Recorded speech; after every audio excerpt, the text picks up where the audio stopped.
కొన్ని కేసులు సంచలనం క్రియేట్ చేశాయి.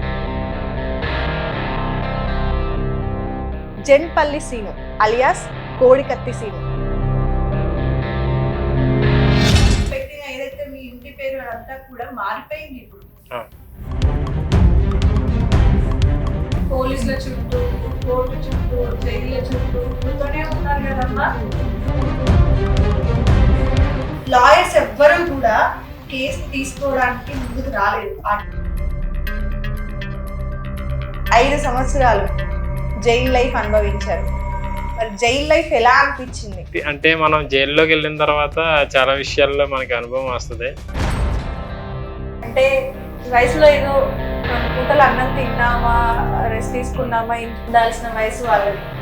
కానీ ఈ టైంలో ఆవిడని ఎంత బాధ న్యాయం కోసమే తిరుగుతుందండి. అప్పుడే 3 వారాలు అయింది మనం విజయవాడ వచ్చి. అసలు అనుకున్నారా ఎప్పుడైనా ఇలాంటి కేసులో నేను ఇరుక్కుంటాను, ఇలా జైలుకి వెళ్ళాల్సి వస్తుంది అని ఎప్పుడైనా ఊహించారా? పోనీ నిజంగా చెప్తున్నా, ఇప్పుడైతే అవుతున్నానేమో కానీ జైల్లో మానసిక వేదన ఎంత భయంకరంగా ఉంటుంది. ఏడ్చారా? కన్నీరైతే ఏడ్చాను. శ్రీను గారు ఫ్యూచర్ లో రాజకీయాల్లోకి రాబోతున్నారు అనేది ఉంది. మరి వస్తున్నారా ఏంటి? రాజకీయాలు అనేవి బాగా డబ్బులతో కూడుకున్న పని అంటది. హాయ్, హలో, నమస్తే, welcome to wild dolls Telugu. నేను మీ యాంకర్ మధు. సో మన 2 తెలుగు రాష్ట్రాలలో కొన్ని కేసులు సంచలనం క్రియేట్ చేశాయని చెప్పొచ్చు. అందులో ఆయిషా మీరా కేసు ఒకటి, నిర్భయ హత్య కేసు ఒకటి, అమృత ప్రణయ్ హత్య కేసు ఒకటి. అలానే వీటితో పాటు ఇంకొక కేసు కూడా చాలా ట్రెండ్ అయింది. జెన్పల్లి సీను అలియాస్ కోడికత్తి సీను. జెన్పల్లి సీను అంటే ఎవ్వరూ గుర్తుపట్టరు, కానీ కోడికత్తి సీను అనగానే ఒక 5 years బ్యాక్ జరిగిన ఎయిర్పోర్ట్ అటాక్ గుర్తొచ్చేస్తుంది చాలా మందికి కూడా. సో అసలు ఈ కేసులో ఏం జరిగింది, ఎందుకు ఇంకా కూడా ఈ కేసు అనేది ఓపెన్ గానే ఉంది, క్లోజ్ చేయడానికి ఎందుకు ప్రయత్నాలు జరగట్లేదు, అసలు ఆ రోజు ఏం జరిగింది, అండ్ వాళ్ళ ఫ్యామిలీ ఈ సిచ్యువేషన్ వల్ల ఎంత ఇబ్బంది పడ్డారు, ఆర్థికంగా, మెంటల్ గా ఎంత ఫేస్ చేశారు. ఒక చిన్న సామాన్యుడి కుటుంబం నుండి వచ్చిన ఈ అబ్బాయి ఇలాంటి ఒక కేసులో ఇరుక్కున్నాడు, ఇలా ఒకడి మీద దాడి చేశారు అని చెప్పగానే ఆ ఫ్యామిలీ ఆ రోజు ఆ విషయాన్ని వినగానే ఎంత సఫర్ అయి ఉంటారు. వాళ్ళ అమ్మ ఒక 50 years అబౌవ్ ఉన్న ఒక పర్సన్. ఆవిడకి ఈ న్యూస్ తెలియగానే ఆవిడ మానసిక పరిస్థితి ఏంటి? 5 అన్నదమ్ములు, ఒక ఆడపిల్ల ఆ కుటుంబంలో. సో వాళ్ళ పరిస్థితి ఏంటి? ఇప్పటి వరకు కూడా ఆ కేసు అలానే కంటిన్యూ అవుతుంది. జగన్ గారు ఇప్పటి వరకు కూడా కోర్టుకి హాజరు అవ్వలేదు. ఎందుకని హాజరు అవ్వలేదు? అసలు ఈ కేసు ఎందుకని ఇన్ని రోజులుగా జరుగుతూనే ఉంది? దీనికి న్యాయం ఎప్పుడు అని చాలా రకాలుగా ఉన్న డౌట్స్ అన్ని కూడా ఈ రోజు సీను గారితో పాటు వాళ్ళ ఫ్యామిలీ కూడా ఉన్నారు. అన్ని విషయాలు మాట్లాడుకుందాం. నమస్తే అండి. నమస్తే అండి. నమస్తే అమ్మ. బాగున్నారా? బాగున్నారా? ఓకే. సో మన 2 తెలుగు రాష్ట్రాల్లో కొన్ని కేసులు అలా గుర్తుండిపోయినాయి, ఒక పెద్ద సంచలనాన్ని క్రియేట్ చేసినాయి కొన్ని కేసులు. అందులో మీది ఒకటి. జెన్పల్లి శ్రీను కదా ఒరిజినల్ నేమ్, కానీ ఎవరికి కూడా ఈ నేమ్ చెప్తే అంత ఈజీగా గుర్తుకురారు. కోడికత్తి శ్రీను అనగానే అందరికీ 5 years బ్యాక్ జరిగిన ఒక సంఘటన గుర్తొచ్చేస్తుంది. అలా పిలవాలన్నా కూడా మనసు అనేది రావట్లేదు, ఎందుకంటే ఒరిజినల్ గా పెట్టిన ఏదైతే మీ ఇంటి పేరు అదంతా కూడా మారిపోయింది ఇప్పుడు కదా. సో ఎలా అనిపిస్తుంది అంటే మిగతా అన్ని విషయాలు మాట్లాడకంటే ముందు కూడా ఇంటి పేరు అనేది అమ్మాయికి పెళ్లి తర్వాత మారిపోతుంది, ఒక ఆడపిల్లకి పెళ్లి తర్వాత ఇంటి పేరు మారిపోతుంది, ఇక అది అంతే. కానీ ఒక అబ్బాయికి ఒక కేసు వల్ల ఇంటి పేరు మారిపోవడం అనేది, మీతో పాటు మీ కుటుంబానికి కూడా మారిపోవడం అనేది వినడానికి కూడా చాలా కష్టం అది. సో జనాలందరూ కూడా ఇలా పిలుస్తూ ఉంటే ఎట్లా అనిపిస్తుంది మీకు? కోడికత్తి శ్రీను, కోడికత్తి ఫ్యామిలీ యాక్చువల్ గా మాట్లాడాలంటే సో ఎలా అనిపిస్తుంది?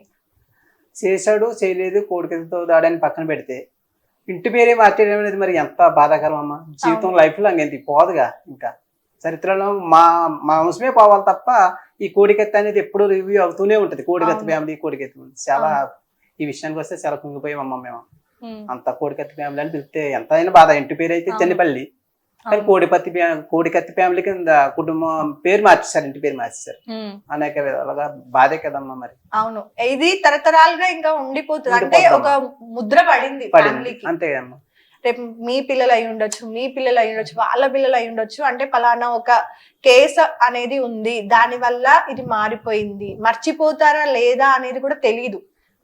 సో మీకు మీ వల్లే, అంటే మేజర్ గా ఈ ఇష్యూలో ఉంది మీరే కాబట్టి శ్రీను గారు, మీ వల్ల అంటే మీరు తప్పు చేశారా చేయలేదా అనే విషయం పక్కన పెడితే, మీ వల్ల మీ కుటుంబం మొత్తం కూడా ఈ రోజు ఈ బాధను ఫేస్ చేయాల్సి వస్తుంది ఒక 5 సంవత్సరాలుగా.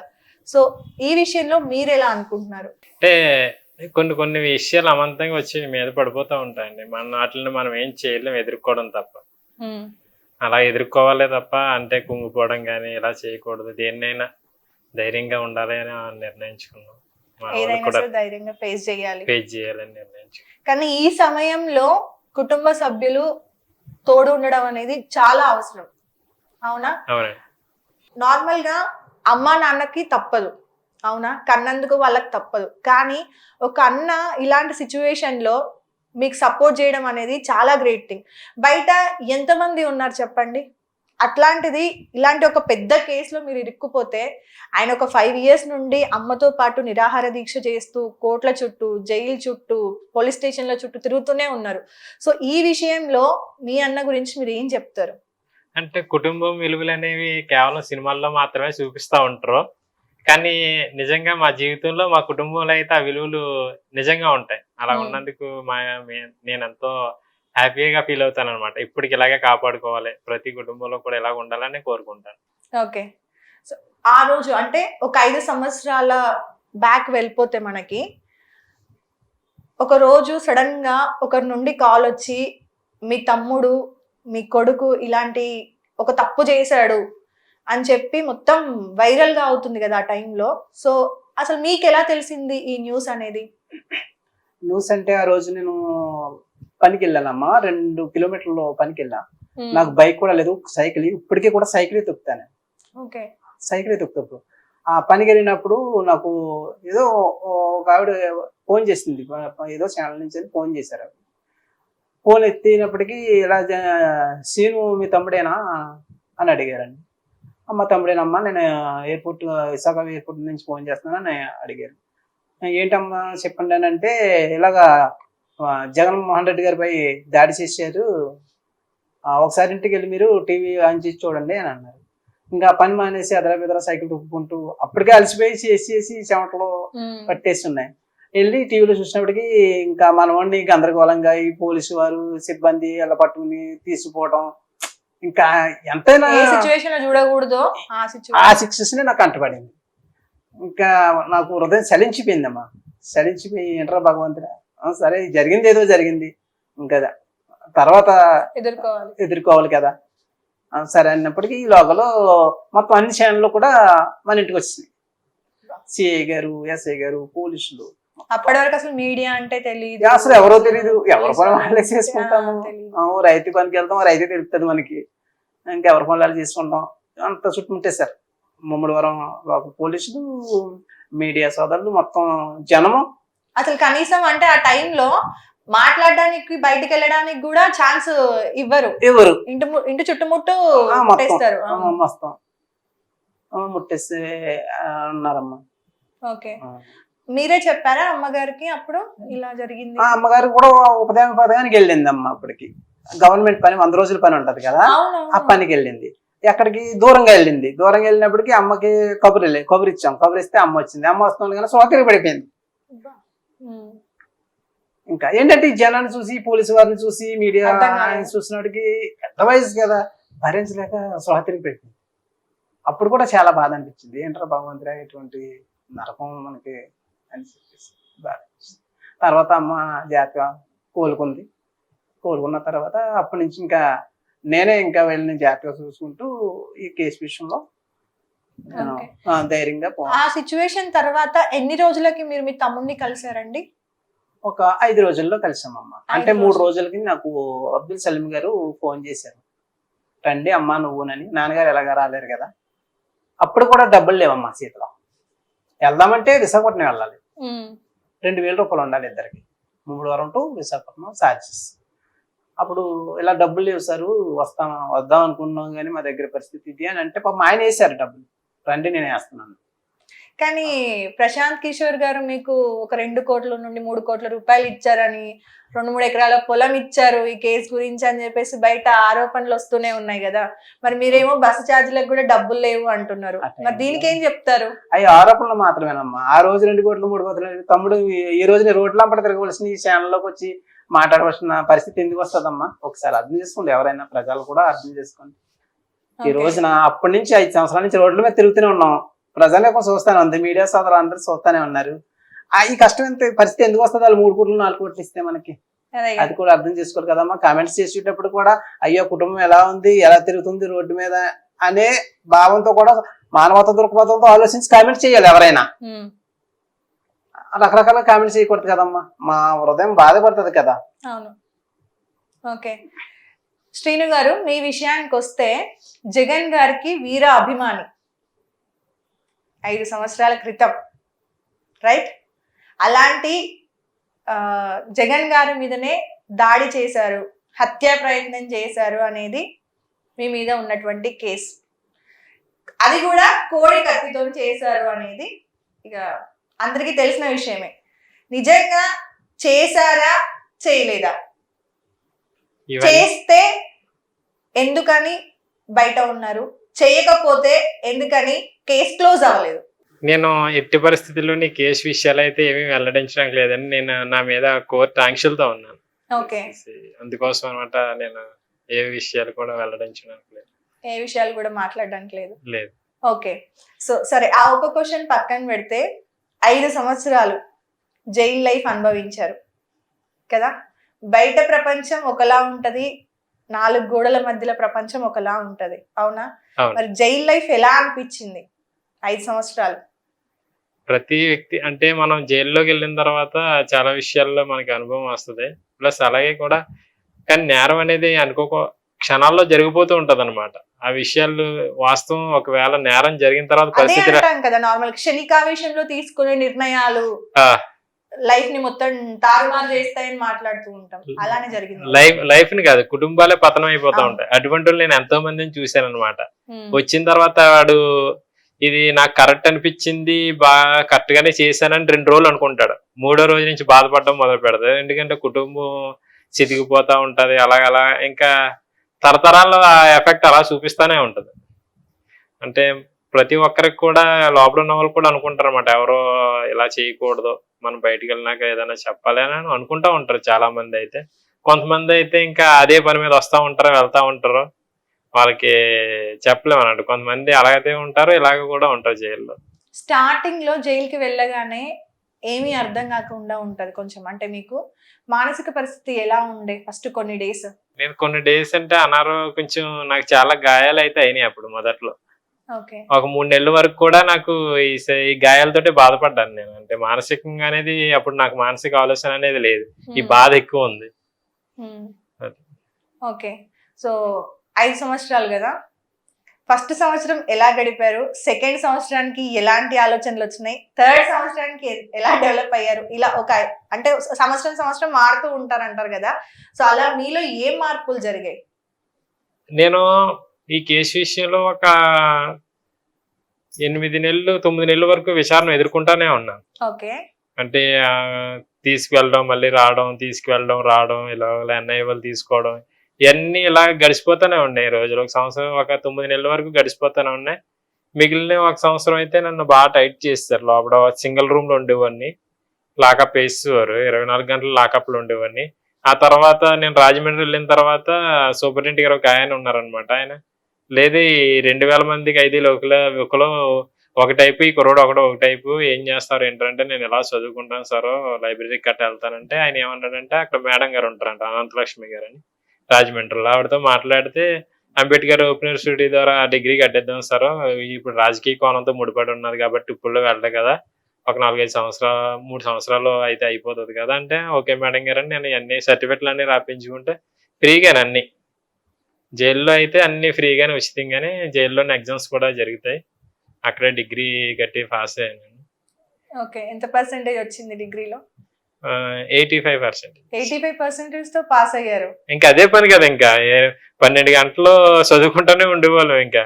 ఓకే, ఇంకా చదువుకోవడం కాకుండా ఇంకా ఏం పనులు చేస్తూ ఉండేవారు జైల్లో నార్మల్ గా? అది మన వ్యక్తిగతమైన విషయాలు. అంటే మనం ఇష్టమైతే చేయొచ్చు, లేదంటే లేదు. ఎందుకంటే ఓన్లీ శిక్ష పడ్డ ముద్దాయిలకు మాత్రమే తప్పకుండా పని చేయాలి. ఓకే, ఎవరైతే ఆరోపించబడ్డారో వాళ్ళు ఏంటంటే జ్యుడిషియల్ కస్టడీలో ఉంటారు అనమాట. దానివల్ల పని చేయడానికి ఇబ్బంది పెట్టరు. పని చేయమని ఎవరు అనరో, వాళ్ళ ఇష్టం అనమాట. వాళ్ళు చదువుకోవచ్చు, లేకపోతే ఏదన్నా వర్క్ చేస్తానంటే చేయొచ్చు. ఓకే, మరి ఫ్రెండ్స్ అయ్యారా జైల్లో కూడా? జైల్లో ఫ్రెండ్షిప్ చేయకూడదండి.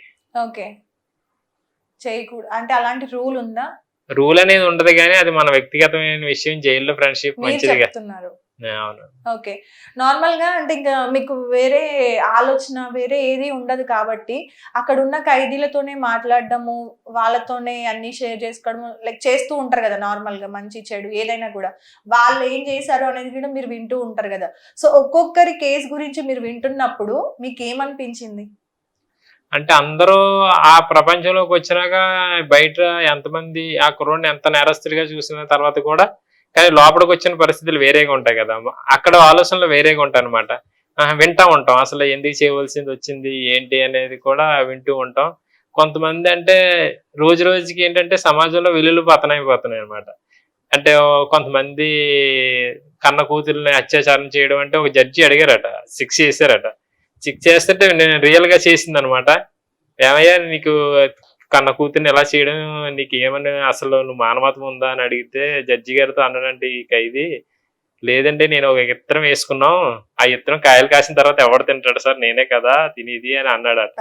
అప్పుడు ఆడికి జడ్జికి ఏం మాట్లాడాలో తెలియక నిజంగా జీవితాంతం జైల్లో ఉండే శిక్ష చేసాడు అనమాట. అటువంటి దారుణమైన సమాజంలో మనం ఉన్నాం. అలా అంటే చాలా మంది అనుకుంటూ ఉంటారు సమాజం ఏంటి ఇలాగ అయిపోతుంది అని. అంటే ఇవన్నిటికి ముడిపడి ఉంటాయి, రాజకీయాలతోటే ముడిపడి ఉంటాయి. కేవలం ఏంటంటే ఈ రోజు పథకాలను కోరేసుకోవడమో లేకపోతే ఇయ్య అనుకుంటాం, కానీ కాకపోతే ఎందుకు ఈ సమాజం ఎలాగ మారుతుంది అన్న ప్రతిదానికి కూడా జవాబు ఉంటది. ఎందుకంటే ఎందుకు జరిగింది వాస్తవానికి ఏంటంటే మనం ఒకే కోణంలో ప్రభుత్వాలు ఆలోచిస్తాయి, మనం జనం కూడా ఒకటి ఆలోచిస్తారు. ఒక నేరం జరిగిన తర్వాత ఆ వ్యక్తికి శిక్షించేయాలి, అది చేయాలి ఇది చేయాలి అని అనుకుంటారు. కానీ ఆ వాస్తవ కోణాలను పరిశోధించడంతో పోలీస్ వ్యవస్థ శిక్ష అయితే వేస్తుంది. ఈ సమాజంలో ఈ వ్యక్తి ఇలా మారుతున్నారేంటి అంటే ఈ రోజు రోజుకి ఎన్ని శిక్షలు వేసినా ఏం చేసినా నేరాలు అనేవి జరుగుతూనే ఉన్నాయి.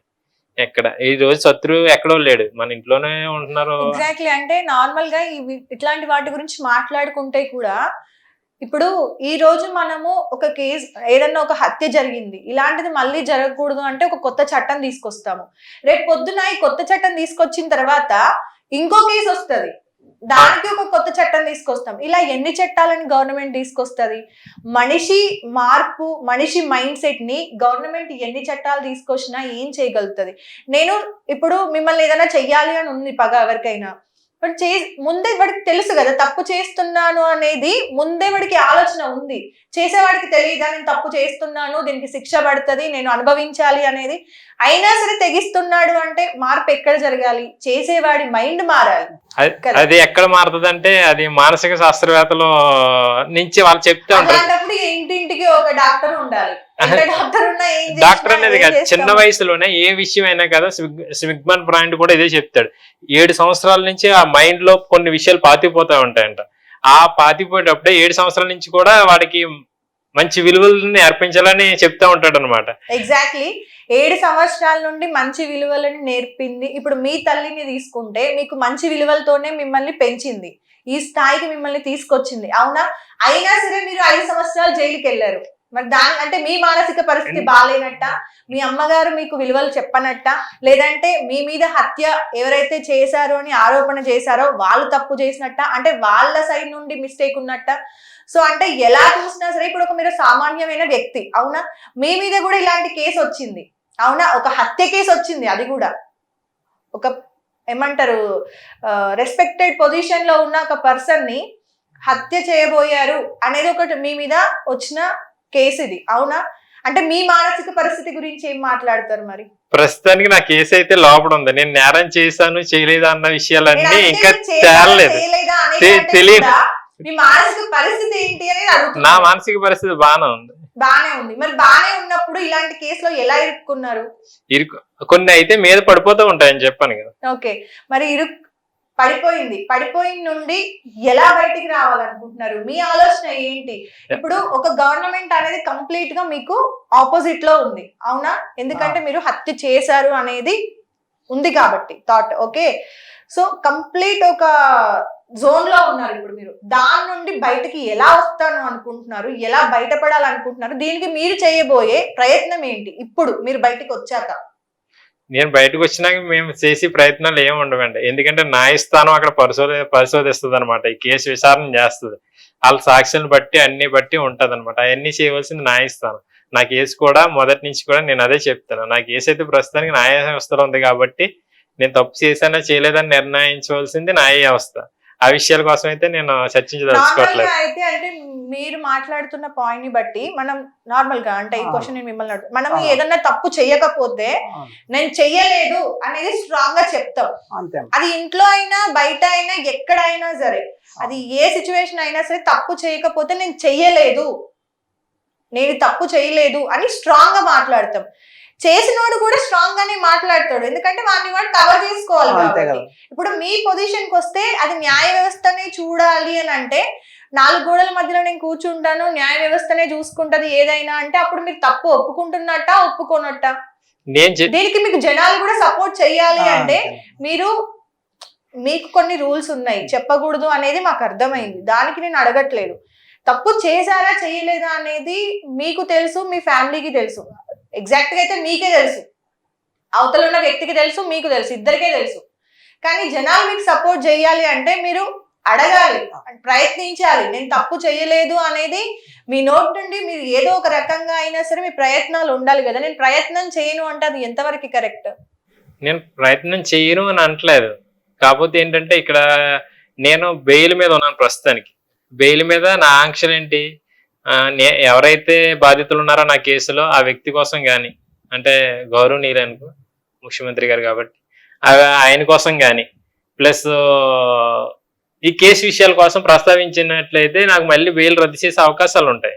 ఎందుకంటే అంటే నేను హైకోర్టు సుపీరియర్ కోర్టు ఇచ్చిన ఆర్డర్స్ ఇవన్నీ. అందుకోసం నేను మాట్లాడదలుచుకోవట్లేదండి. ఇప్పటికే 5 సంవత్సరాల లోపల ఉండిపోయినాయి. మళ్ళీ ఈ విషయాలన్నీ మాట్లాడి మళ్ళీ ఇంకో ఏమో మళ్ళీ బయటికి ఎప్పుడు వస్తామో కూడా తెలియదు, మళ్ళీ బెయిల్ రద్దు చేస్తే. అందుకోసం ఆ థాట్ తోని మీరు ఎవరైతే మీ కేసులో ముఖ్యమైన పర్సన్ వైఎస్ జగన్మోహన్ రెడ్డి గారు కోర్టుకు హాజరయ్యి అసలు జరిగిందా జరగలేదా, అసలు ఏం జరిగింది అనేది చెప్పాలి. కానీ ఇప్పటి వరకు కూడా మీ కేసులో ఆయన హాజరు అవ్వలేదు. ఏ విషయం కానీ చెప్పట్లేదు ఓపెన్ గా, ఇది జరిగింది ఇది జరగలేదు అనేది. ఎందుకని మీరేమనుకుంటున్నారు? ఎందుకు చెప్పట్లేదు అనుకుంటున్నారు? ఎందుకు అని అంటే మేము చెప్పడం లేదు కదా, కోర్టు విషయాలన్నీ కోర్టు పిలవవలసిన విషయాలు. ఓకే, అయితే ఈ విషయాన్ని నేను ఒకసారి మీ బ్రదర్ తో కూడా అడిగి తెలుసుకుంటాను. సార్, మీరు 5 సంవత్సరాల నుండి కూడా ఈ ఏదైతే పరిస్థితి మీరు ఎదుర్కొంటున్నారో దీని దగ్గర నుండి కూడా చూస్తూ బాధపడుతూ వస్తున్నారు కదా. సో మీ తమ్ముడి పైన వచ్చిన ఈ కేసు ఏదైతే ఉందో, అవతల వ్యక్తి అనేది చాలా పెద్ద person, respectable person, right? So ఎవరైతే జగన్మోహన్ రెడ్డి గారు ఉన్నారో ఆయన కోర్టుకు హాజరయ్యి జరిగింది జరగలేదు, ఎస్ దాడి చేశాడు లేదా దాడి చెయ్యలేదు అనేది ఎందుకని చెప్పట్లేదు? మీరేమనుకుంటున్నారు? ఏమనుకుంటున్నానంటే అమ్మా, మా ఉద్దేశపరంగా ఆయన అప్పుడు ప్రతిపక్ష నేత, జగన్మోహన్ రెడ్డి గారు ప్రతిపక్ష నేత. అప్పుడు ఈ కోర్టులో జగన్మోహన్ రెడ్డి గారిపై దాడి జరిగింది అని చెప్పేసి ఆరోపణలు వచ్చాయి మా తమ్ముడి మీద.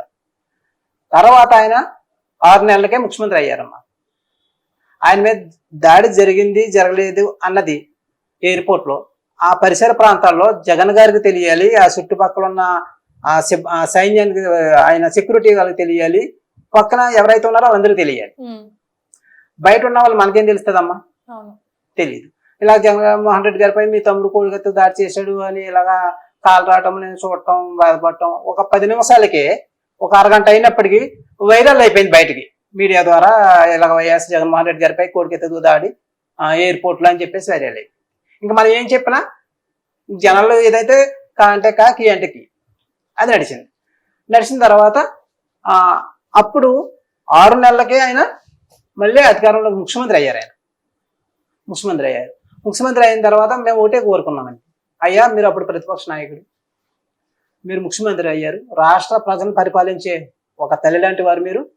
అయ్యా మేము పేద కుటుంబం, దళిత కుటుంబం, చాలా తప్పు చేశాడా చేయలేదా అన్నది పక్కన పెట్టి మీరు మాకు ఎన్ఓసి ఇవ్వండి, మాకు క్షమాభిక్ష పెట్టండి, తప్పు కనుక చేసుంటే శిక్ష చేయండి, అయినా సంతోషపడతాం, లేదు అంటే మీరు కోర్టుకు వచ్చి సాక్ష్యం చెప్పండి అయ్యా అని. మేము తిరగని ప్రదేశము లేదు, ఎన్నో అర్జీలు పెట్టుకున్నాం కోర్టులు, సుప్రీంకోర్టు కూడా లెటర్ రాసాం. ఎన్వి రమణ గారు ఉన్నారు అప్పుడు, అయ్యా మాకు సుప్రీంకోర్టుకి వచ్చేంత స్తోమత మా దగ్గర లేదయ్యా, ఒక లెటర్ విన్నతి పత్రం మేము రాసుకుంటున్నాం అని చెప్పేసి తెలుగులో రాసాం. మేము చేసిన తప్పు అది. అక్కడి నుంచి రిఫండ్ ఏమైనా వచ్చిందంటే, తెలుగులో సుప్రీంకోర్టులో యాక్సెప్ట్ చేయరు, మీరు ఇంగ్లీష్లో రాసి పంపించండి అని మాకు తిరిగి వచ్చింది. ఇప్పటికి 2 నెలలకు 3 నెలలకు మేము పంపిన లెటర్. ఎంత దారుణం.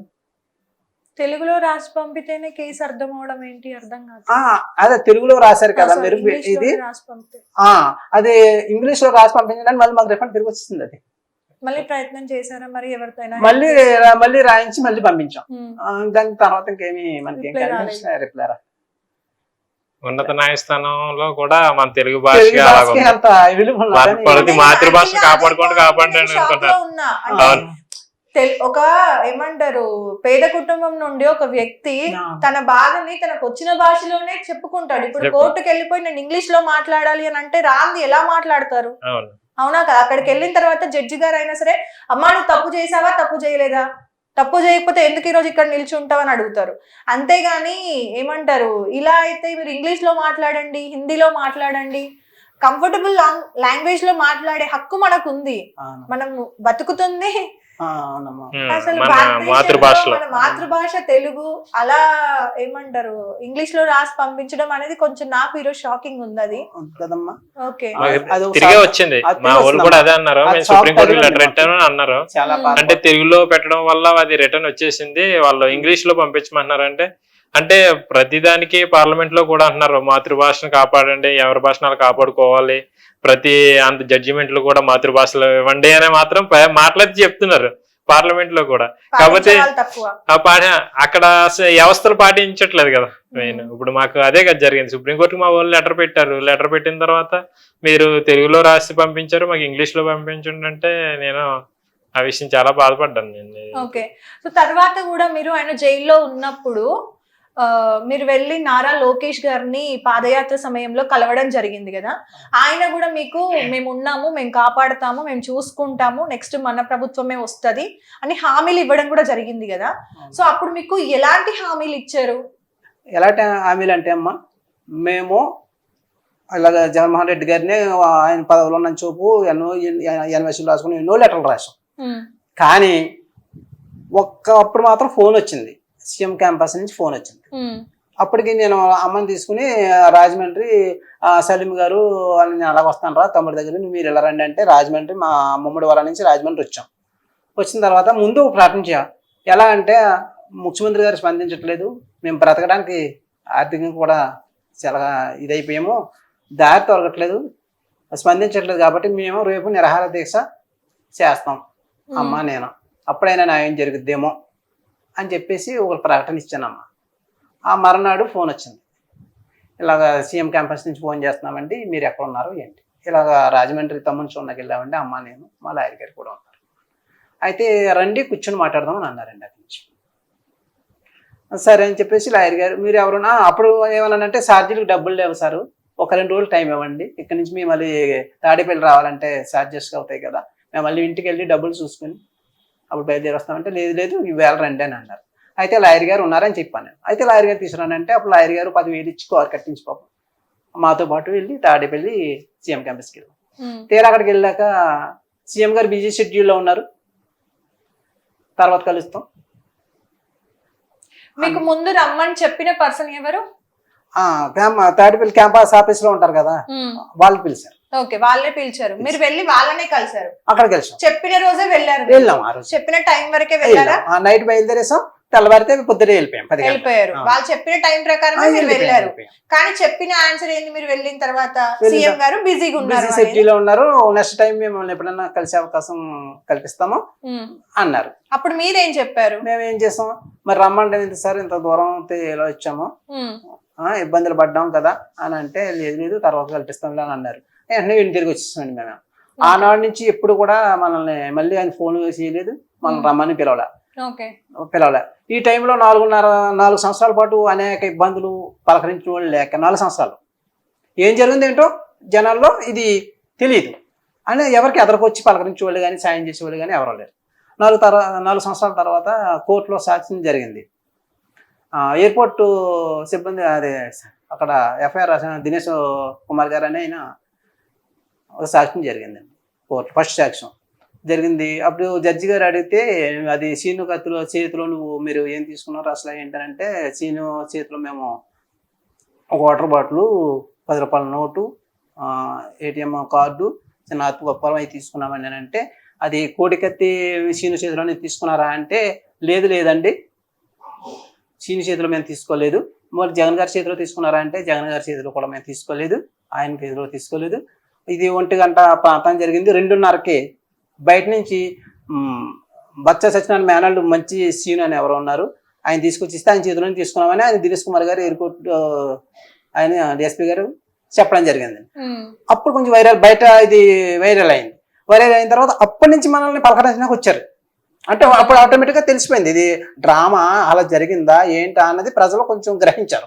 అప్పుడు దళిత సంఘాలు అవనివ్వండి, నాయకులు అవనివ్వండి, మనల్ని పలకరించడానికి రావటం. అలాగే అమలాపురం మాజీ ఎంపీ ఆర్ఎస్ కుమార్ గారు కూడా వచ్చి, అరే 4 సంవత్సరాల పాటు మేము నిజమేంటో తెలుసుకోలేకపోయాం, ఇప్పుడైనా తెలిసిందని చెప్పేసి 25,000 రూపాయలు ఆర్థిక సాయం చేసి.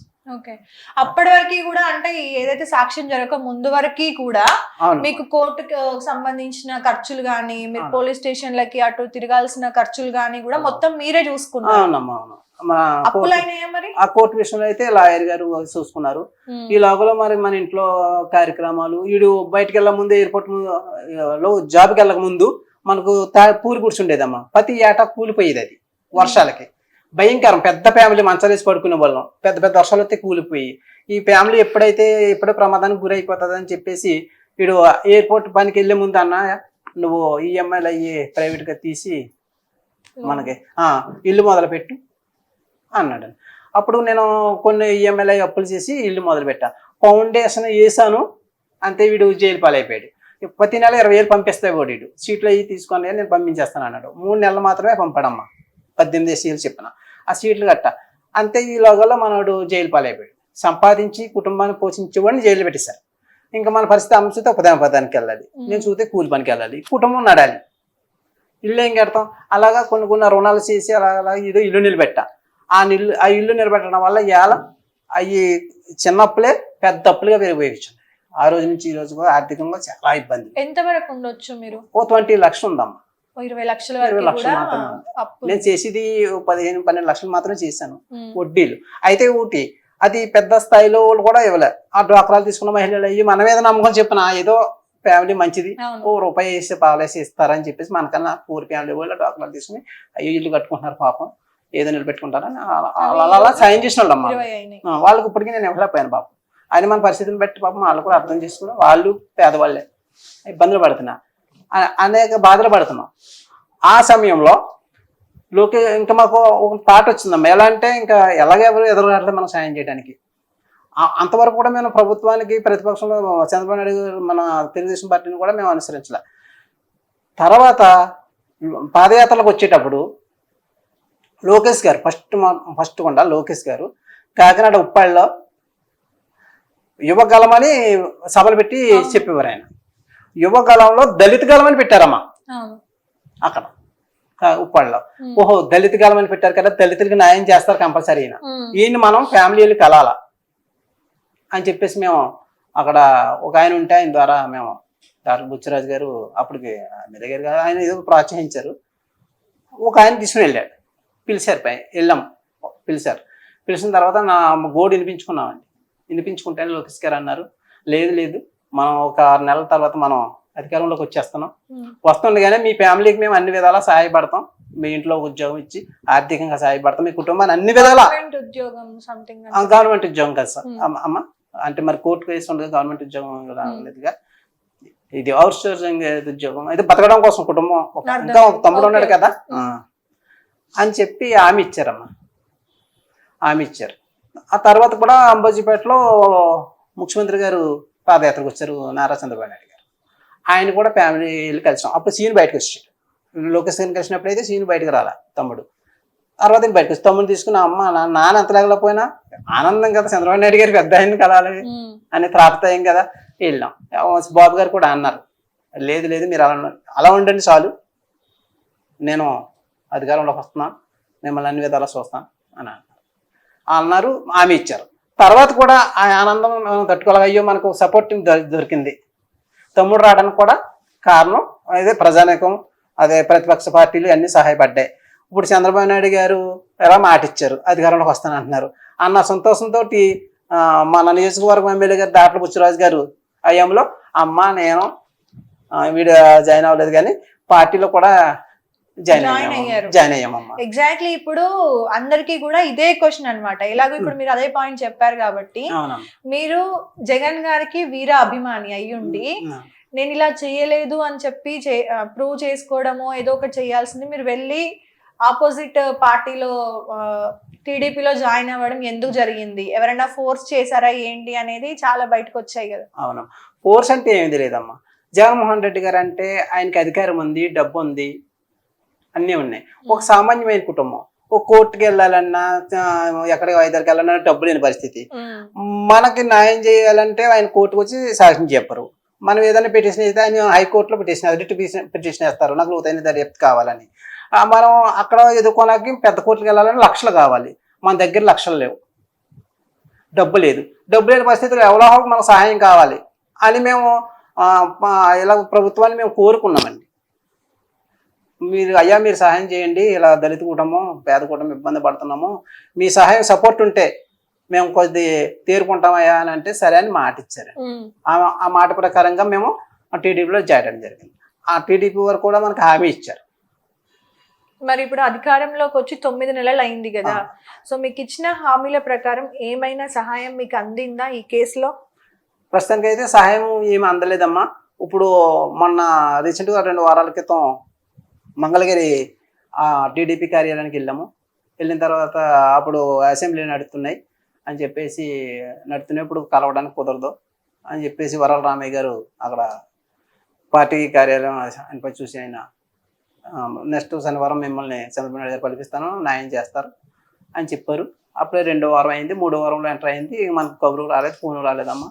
మేము చెప్పవలసింది ఒకటే, అయ్యా ఇప్పటికైనా మా పరిస్థితి అర్థం చేసుకుని పవన్ కళ్యాణ్ మన గౌరవనీయులైన ముఖ్యమంత్రి గారు చంద్రబాబు నాయుడు గారు, అలాగే డిప్యూటీ సీఎం గారు పవన్ కళ్యాణ్ గారు, లోకేష్ బాబు గారు మాకు కూడా అర్థం చేసుకుని మాకు న్యాయం చేస్తారని మేము మనస్ఫూర్తిగా కోరుకుంటున్నామండి. ఇంతకు ముందు కూడా అంటే ఎలక్షన్స్ ముందు కూడా 2-3 సార్లు చంద్రబాబు నాయుడు గారు అయి ఉండొచ్చు, లోకేష్ గారు అయి ఉండొచ్చు, పవన్ కళ్యాణ్ గారు అయి ఉండొచ్చు, కోడికత్తి సీను అనే కేసు గురించి అంటే ఈ విషయం గురించి మాట్లాడడం జరిగింది కొన్ని మీటింగ్స్ లో. అవునా, మేము న్యాయం చేస్తాము, తనకు అన్యాయం జరిగింది, ఆ కుటుంబాన్ని మేము ఆదుకుంటాము అన్నట్టుగా కూడా కొన్ని మీటింగ్స్ లో చెప్పడం జరిగింది.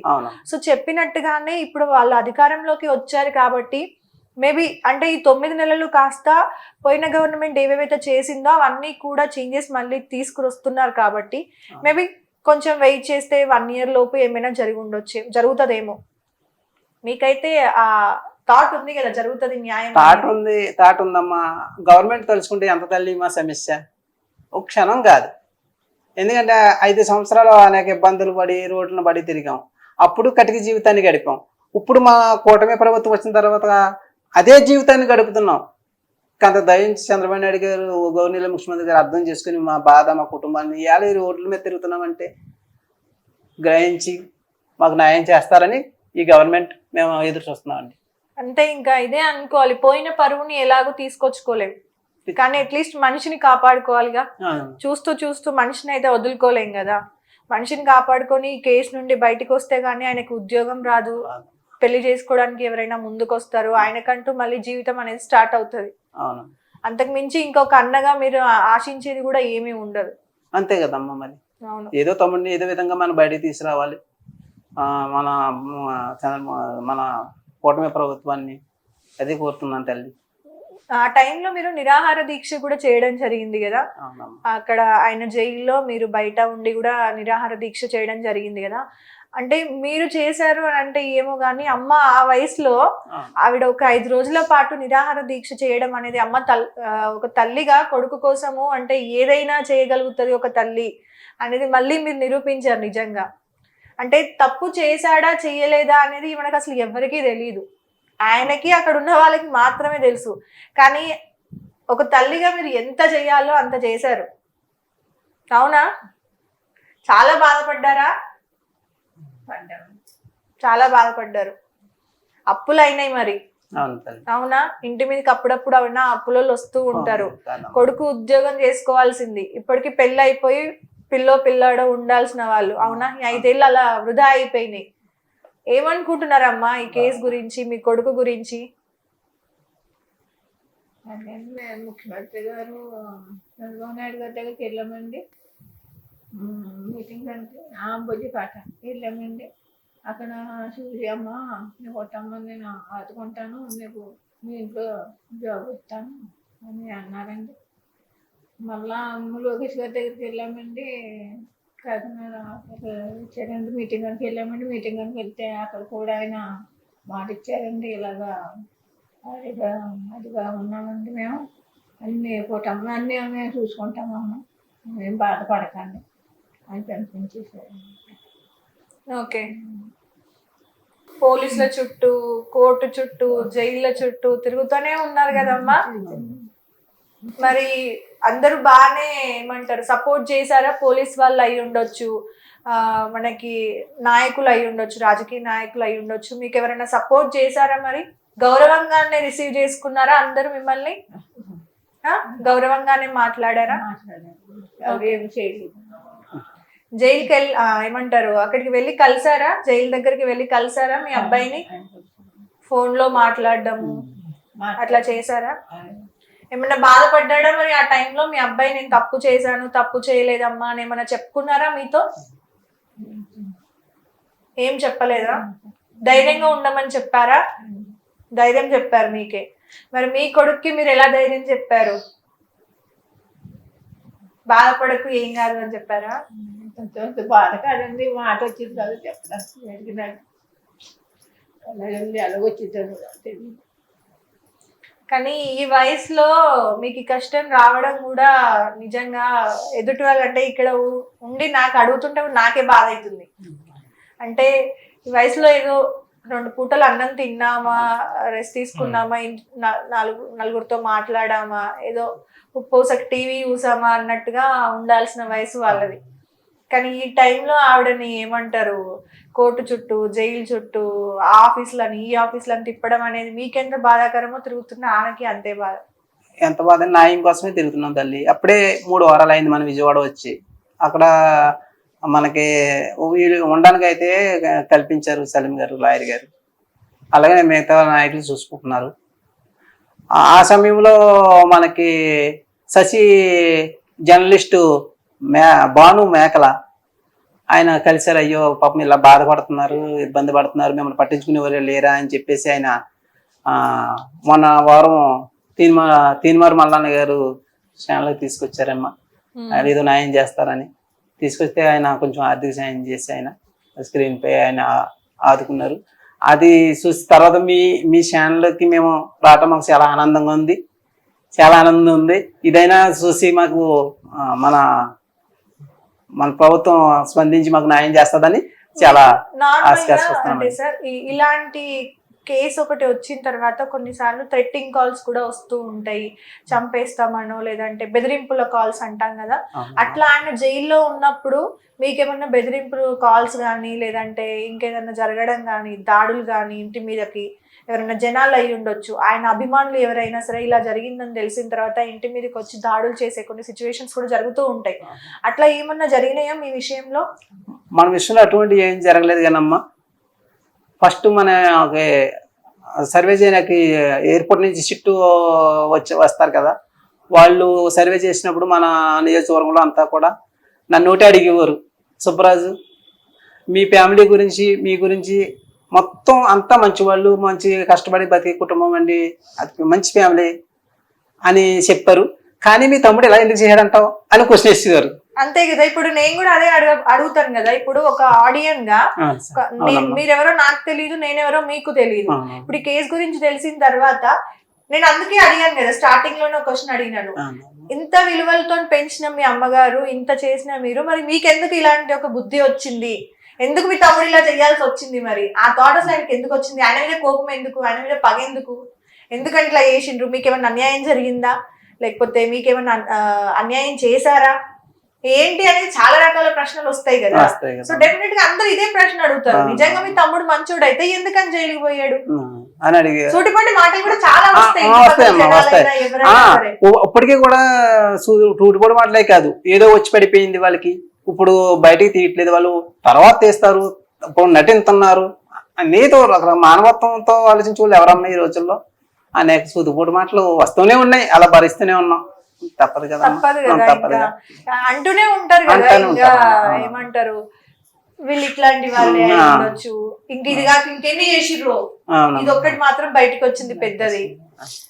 ఇక వస్తాయి మన అవన్నీ కూడా మనసుకి తీసుకోవడానికి కూడా, కానీ ఆటన్ని పండించుకునే టైం కాదు కదా ఇది. కాలమే సమాధానం చెప్తాను అంతే. ఓకే, ఈ కేసు స్టార్టింగ్ అంటే సంఘటన జరిగిన తర్వాత లాయర్స్ ఎవ్వరూ కూడా కేసుని తీసుకోవడానికి ముందుకు రాలేదు ఆ టైంలో. కానీ ఒక లాయర్ మాత్రం ముందుకు వచ్చి మీ కేసుని తీసుకొని ఇప్పటి వరకు కూడా మీకు సపోర్ట్ చేస్తూ ఉన్నారు కదా. ఒకసారి ఆయన నేమ్ ఏంటి, మీ కేసుని డీల్ చేస్తున్న లాయర్ గారు ఎవరు, ఆయన ఎందుకని ఈ కేసులో ముందుకు వచ్చి మీకు హెల్ప్ చేస్తున్నారు అని ఒక్కసారి ఆయన గురించి మీరు చెప్పండి. ఆయన అబ్దుల్ సలీం గారు ఆయన పేరు. ఆయన అప్పుడు మమ్మల్ని ఆయన ఎలాగంటే తమ్ముని కలవడానికి జైలుకి వెళ్ళి అలా ఏంటి జగన్ గారిపై దాడి అని అంటున్నారు, ఏంటి అలా ఉన్నాడు కుర్రోడని చూడడానికి వెళ్ళిన తర్వాత ఆయన తమ్ముడితో మాట్లాడాడు. అలా సీను మరి ఏంటి పరిస్థితి అంటే, మా దగ్గర అయితే డబ్బులు లేవు సార్ కేసు చేయించుకున్నది, నేను గవర్నమెంట్ లెటర్ గారిని పెట్టుకుంటాను, నేను చేయించుకుంటాను అని మనవాడు చెప్పడం జరిగేదట. లాయర్ గారు నాతో చెప్పారు, చెప్పడం జరిగింది. అప్పుడు అయితే నాకు ఫోన్ నెంబర్ అంటే మనవాడు ఇచ్చాడు ఆయనకి. మరి మన ఫోన్ నెంబర్ తెలియదు కదమ్మా.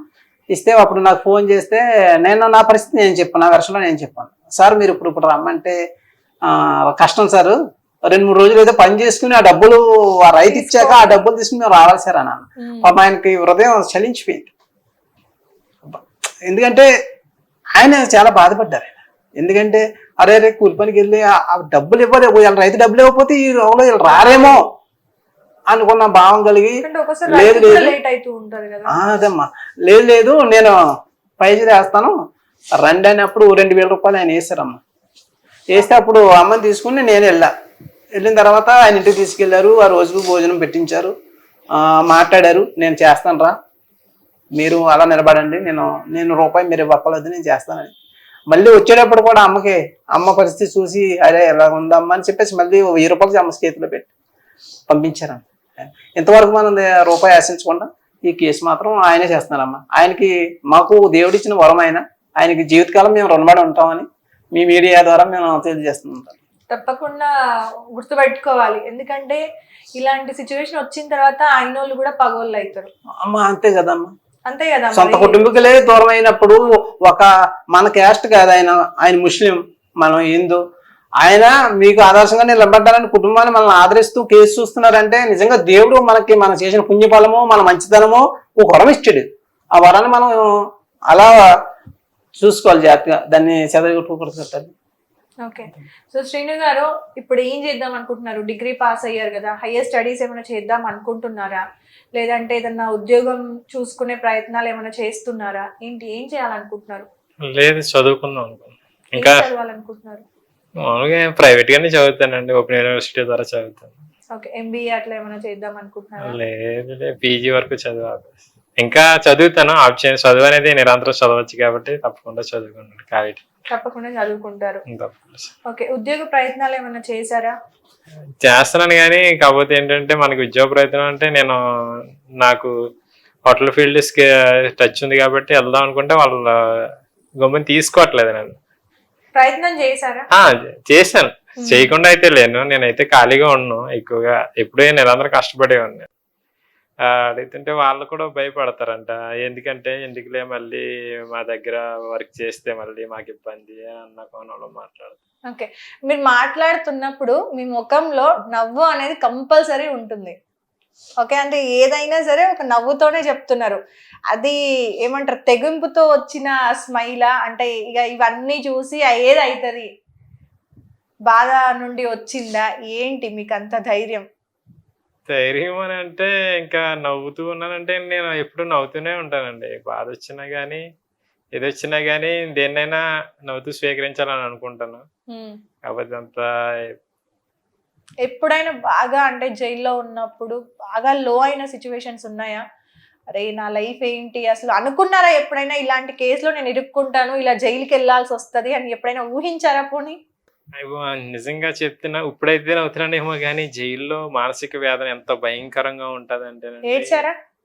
కన్నీరైతే ఏడ్చాను. చాలా గట్టిగా. అంటే ఒకప్పుడైతే నాకు అప్పటి వరకు నేను కేసు ముందు అసలు నేను దెబ్బలు తిన్నా తక్కువ. మా ఇంట్లో వాళ్ళు కూడా ఎప్పుడు అప్పుడైతే చిన్నప్పుడు ఏదో కొడతారనుకో తల్లిదండ్రులు. కానీ ఆ సిట్యుయేషన్‌లో ఇరుక్కున్న తర్వాత అమ్మో! ఎన్ని దెబ్బలంటే బాగా కొట్టారా? చాలా గట్టిగా.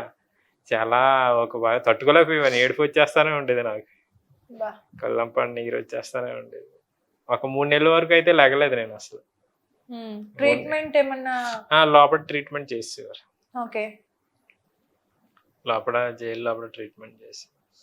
ఫస్ట్ దెబ్బల బాధ, దెబ్బల తర్వాత మానసిక బాధ. మానసికమైన కాకపోతే లేదు, అక్కడ ఉన్న వాళ్ళు కూడా లేదు, చదువు వల్ల ఏదైనా చేయొచ్చు, చదువుకుందాం ఈ టైంలో అని అదంతా పక్కన పెట్టేసాను. మళ్ళీ కొద్ది రోజులైతే బాధపడ్డాను. బాధపడే కొద్దీ మన ఆరోగ్యం పాడైపోద్ది, లేదు దీని నుంచి మనం బయటపడిపోవాలని నాకు నేనే సమాధానం ఎవరు బయటగా గైడెన్స్ ఇచ్చేవారు ఉండరనమాట. బయటోళ్ళు ఎవరు ఉండరు, మనకు మనమే గైడెన్స్ ఇచ్చుకుంటా అక్కడ ఉండాలి. మీకు అంటే మోటివేట్ చేసే వాళ్ళు కానీ, అంటే పోలీస్ అధికారులు అయి ఉండొచ్చు, అంటే జైల్లో ఉంటారు కదా నార్మల్ గా అధికారులు, వాళ్ళు కానీ లేదంటే జైల్లో ఉండే ఎవరైతే వ్యక్తులు కానీ, అంటే ఇలా కాదు ఇలా చెయ్యి అని మోటివేట్ చేసిన వాళ్ళు ఎవరైనా ఉన్నారా? జైల్లో సార్లు గట్ట బాధపడొద్దులే, వెళ్ళిపోతారులే, ఇదేమో పెద్ద సమస్య కాదులేరా, ఎంతమంది ఉన్నారో వెళ్ళిపోతారు, ప్రతి ఒక్కరికి వచ్చి పడతా ఉంటాయి, వాటిని ఏం కాదు మీరు అని చెప్తా ఉంటారు అనమాట. ఎవరిని వాళ్ళు కూడా అధికారులు కూడా మాట్లాడుతూ ఉంటారు, ఖైదీతో కూడా మాట్లాడి ఇలా కాదు ఎందుకు వెళ్తారు అని ధైర్యం చెప్తా ఉంటారు. కాకపోతే ఏంటంటే ఎంత ధైర్యం చెప్పినా కానీ అక్కడ మనమే సమాధానం చెప్పుకుంటా ఉండాలన్నమాట. ఎన్నో ప్రశ్నలు కదా, ఎన్నో ప్రశ్నలు ఉంటాయి, మనలో మెదులుతూ ఉంటాయి. అట్లన్నీ లేదు నేను ఏమలా కుమిలిపోకూడదు, లేదు మళ్ళీ కొత్త జీవితాన్ని మొదలు పెట్టాలి అంటే చదువు వల్ల ఏదన్నా మనకి ప్రయోజనం కలగొచ్చు అని నేను మళ్ళీ చదువుకోవడం మొదలు పెట్టాను. అక్కడికి వెళ్ళిన తర్వాత ఎనీ టైం పుస్తకాలు చదువుతూనే ఉండేవాడిని. నా రూమ్ లో ఎన్ని పుస్తకాలు, లైబ్రరీలో ఒక 10 ఎవరికి ఇప్పుడు జైల్ రూమ్ ని మిస్ అవుతుందా? జైలు రూమ్ మిస్ అవడం కాదు, ఇంకా తలుచుకుంటూ ఉంటే నా సార్లు అందరూ చూసేవారు అనమాట. రోజు వచ్చి చదువుకుంటానే ఉండేవాడిని. ఎప్పుడు చదువుతూనే ఉంటారా, కళ్ళు దెబ్బ తినేస్తాయి అనేవారు. లేదులేండి నా కళ్ళు బాగానే ఉన్నాయిలే, చదువుతా ఉంటాను. ఇంకేం చేస్తాం, ఏమి ఉండదు, టీవీ కానీ ఏమీ ఉండదు, చదువుతానే ఉండేవాడిని. మేడం గారు కూడా నాకు అలాగే ఇచ్చేవారు, లైబ్రరీలో కూడా అలాగే ఇచ్చేవారు పుస్తకాలు ఎవరికన్నా ఎవరు. ఎందుకంటే ఆ పుస్తకం ఇచ్చిన తర్వాత సింపేయడం అవి చేయిస్తారనమాట. కానీ నాకు అలా కాదు, నేను ఎప్పుడు పుస్తకం ఇచ్చినా కానీ మేడం గారు మళ్ళీ అదే పట్టుకెళ్ళి ఇచ్చేయడం. జైల్లో ర్యాగింగ్ గట్రా ఏమన్నా ఉంటాయా? అంటే కొంచెం గ్రూపులుగా కూడా ఉంటారంట, బెదిరించడాలు లేకపోతే గ్యాంగ్లు అట్లాంటివి ఉంటాయంట కదా, నిజమేనా? నిజమేనంటే నేను ఎప్పుడు అటువంటి ఎదుర్కోలేదు. ఎవరు కూడా మిమ్మల్ని ఇబ్బంది పెట్టలేదు, ఏ ఖైదీ కూడా నన్ను ఇబ్బంది పెట్టలేదు. ఓకే. అక్కడ అందరు అభిమానులు ఉంటారు, పైగా ఇప్పుడు అన్ని పార్టీలకు సంబంధించిన వాళ్ళు ఉంటారు. వీళ్ళ తమ్ముడు అనేవారు, వాళ్ళ తమ్ముడు అనేవారు. అక్కడ ఏదన్నా పూజ లాంటిది ఏమన్నా చేసుకున్నా వాళ్ళు పట్టుకొచ్చి సేమియా పెట్టేవారు, ఎల్లో పెట్టేవారు. అన్ని మతాలు ఉంటాయి అక్కడ. మీ టైం టేబుల్ ఎలా ఉంటది? కాసేపు ఈ కేసు గురించి పక్కన పెడదాం, జనరల్ గా అంటే కొంచెం సేపు ఇదంతా కూడా పక్కన పెడితే ఒకసారి విందాం మీ మాటల్లో కూడా, మీరు కూడా అడుగుంటారో లేదో. మీ టైం టేబుల్ ఎలా ఉండేది? పొద్దున ఏ టైంకి లేచేవాళ్ళు, ఏ టైంకి పడుకునే వాళ్ళు, డే అంతా ఏం చేసేవాళ్ళు? నేను ఉదయం 4 గంటలకు లేచిపోయేవాడిని అండి. 4 గంటలకి? రూమ్ లోనే. బయట ఇప్పుడైతే 6 అయిపోతుంది. 4 గంటలు లేచిపోయినాయి. అంటే ఇప్పుడు కూడా లేచిపోతాను అనుకోండి, కాకపోతే ఏంటంటే ఒక రోజు పడుకోవడం లేట్ అవుతుంది అనమాట. 4 గంటలకు లేచిపోయి యోగా చేసేవాడిని అండి. ఓకే. యోగా చేసిన వెంటనే రూమ్ లోనే వాటర్ వచ్చి అక్కడ వాటర్ పెట్టుకునే వాళ్ళు, ఫ్రెష్ అప్ అయిపోయే వాళ్ళం. 6 అయినప్పటికీ సార్లు వచ్చి లాకప్ తీస్తారన్నమాట. మళ్ళీ ఎవరికి ఇంత వాళ్ళ ఉంటదా డ్యూటీ. రూమ్? చాలా చిన్నది. చిన్నది. ఏం ఓకే. చిన్నది. అందులోనే స్నానమా? అందులోనే స్నానం ఉంటది. ఓకే. అంటే మీకు ఇంక్లూడ్ వాష్‌రూమ్. ఇంక్లూడ్ వాష్రూమ్ కూడా ఉంటది. ఓహ్! సింగిల్ రూమ్ లో ఉంటాయి. ఓకే. ఓకే. చాలా చిన్నగా ఉంటది. సరిపోతది ఒక వ్యక్తి. మీరొక్కరే గదా అందులో. నేను ఒక్కరినే. మళ్ళీ ఫ్రెష్ అప్ అయిపోయి 6 అయినప్పటికి అందరూ లెక్క జైల్లో డ్యూటీలు ఎలా ఉంటాయంటే ప్రతి 6 గంటలకి మారిపోతూ ఉంటారు. ఓన్లీ 6 గంటలే జైలు డ్యూటీ. ఏంటంటే అక్కడ వార్డర్ల డ్యూటీ 6 గంటలే. 6 గంటలకి మారిపోతూ ఉంటారు. ఓకే. ఉదయం 6 అయినప్పటికి వచ్చి లాకప్ తీసేవారు. తీసిన వెంటనే మళ్ళీ బయటకు వచ్చి టిఫిన్ అయి పెట్టేవారు. టిఫిన్ అయి పెట్టేసిన తర్వాత మళ్ళీ లాకప్ వేసేస్తారు అందరికి. ఓకే. టిఫిన్ అవ్వగానే మళ్ళీ లోపలికెళ్ళిపోవడం. లోపలికి వేసేస్తారు. నేనైతే 9 ఆ టయానికి లైబ్రరీకి వెళ్ళేవాడిని. సార్ నేను సూపరింటెండెంట్ గారిని పర్మిషన్ అడిగాను అనమాట. సార్ నేను లైబ్రరీకి వెళ్ళి ఇలాగా ఓపెన్ యూనివర్సిటీలో, అంబేద్కర్ యూనివర్సిటీలో నేను డిగ్రీ కట్టాను, చదువుకుంటాను అంటే వెళ్ళరా అయితేనని పంపించేవారు. నాకు కూడా వార్డర్ గారు ఉండేవారు సెక్యూరిటీగా. నాకు సింగిల్ వార్డర్ గారిని ఇచ్చేవారు. ఆయన కూడా వచ్చేవాడు అనమాట నాకు కూడా. మళ్ళీ 11 గంటలకు తిరిగి వచ్చేవాడిని. 11 2 గంటలకి అవర్స్ చదువుకునేవాళ్ళు. మళ్ళీ కౌంటింగ్ చేస్తాను. మళ్ళీ 12 గంటలకు డ్యూటీ మారిపోతారు కదా. 11 ఆ టైంకి మళ్ళీ తిరిగి వచ్చేస్తే 12 గంటలకు మారిపోయాం. మళ్ళీ 1 గంటకి వెళ్ళిపోయాం. మళ్ళీ 1 గంటకి వెళ్ళిపోయి మళ్ళీ 5 ఆ టైంకి తిరిగి వచ్చేవాడిని. మధ్యలో లంచ్? లంచ్ చేసేవాడిని కాదండి నేను. లంచ్ తినేవాళ్ళు గారు. ఓన్లీ టిఫిన్ చేసేవాడిని. ఎందుకు డైటింగా? డైటింగ్ అంటే ఇంకా అక్కడ వర్క్ ఏముండదు కదండి. ఆయా రైస్ కట్ట తినేవాడిని కాదు. ఇంకా మధ్యాహ్నం తినేవాడిని కాదు. కొద్దిగా అరగదు. ఇవన్నీ ప్రాబ్లమ్స్ ఎందుకని ఇంకో మళ్ళీ సాయంత్రం 5 ఆ టైంకి మళ్ళీ డిన్నర్ వచ్చేసేది. డిన్నర్ 5కి డిన్నర్ టీ వచ్చేది. అట్లా ఉండదు. టీ ఉంటది. ఓకే. అదే టైంకి వస్తది. మధ్యాహ్నం 12 తర్వాత వస్తుంది. ఎందుకంటే లంచ్ అనేది 10 తర్వాత అయిపోతుంది. ఓకే. అంటే ఇప్పుడు 5:00కి డిన్నర్. 5:00కే డిన్నర్. ఓయమ్మా! ఓకే. మళ్ళీ అక్కడ రూల్స్ ఏంటంటే చీకటి పడకుండా 5:30 అవ్వకుండా లాకప్ వేసేయాలి అందరిని. ఇంక మళ్ళీ బయటికి లేదు. బయటికి లేదు. కొంతమందిని అయితే 24 గంటలు లాకప్ లోనే ఉంటారు. భోజనం కూడా వాళ్ళకి అక్కడే పెడతారు.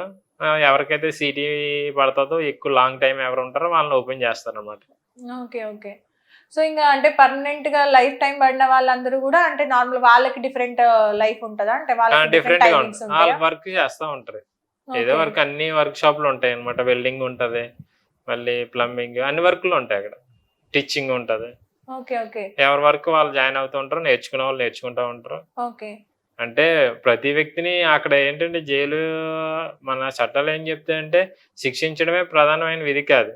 తనలో మార్చడం. పరివర్తన తీర్చి మార్పు తీసుకొచ్చి మళ్ళీ బయట సమాజంలో మంచిగా బతికేటట్లు చేయాలనే కదా. అవును. సో అట్లా ఉండేది.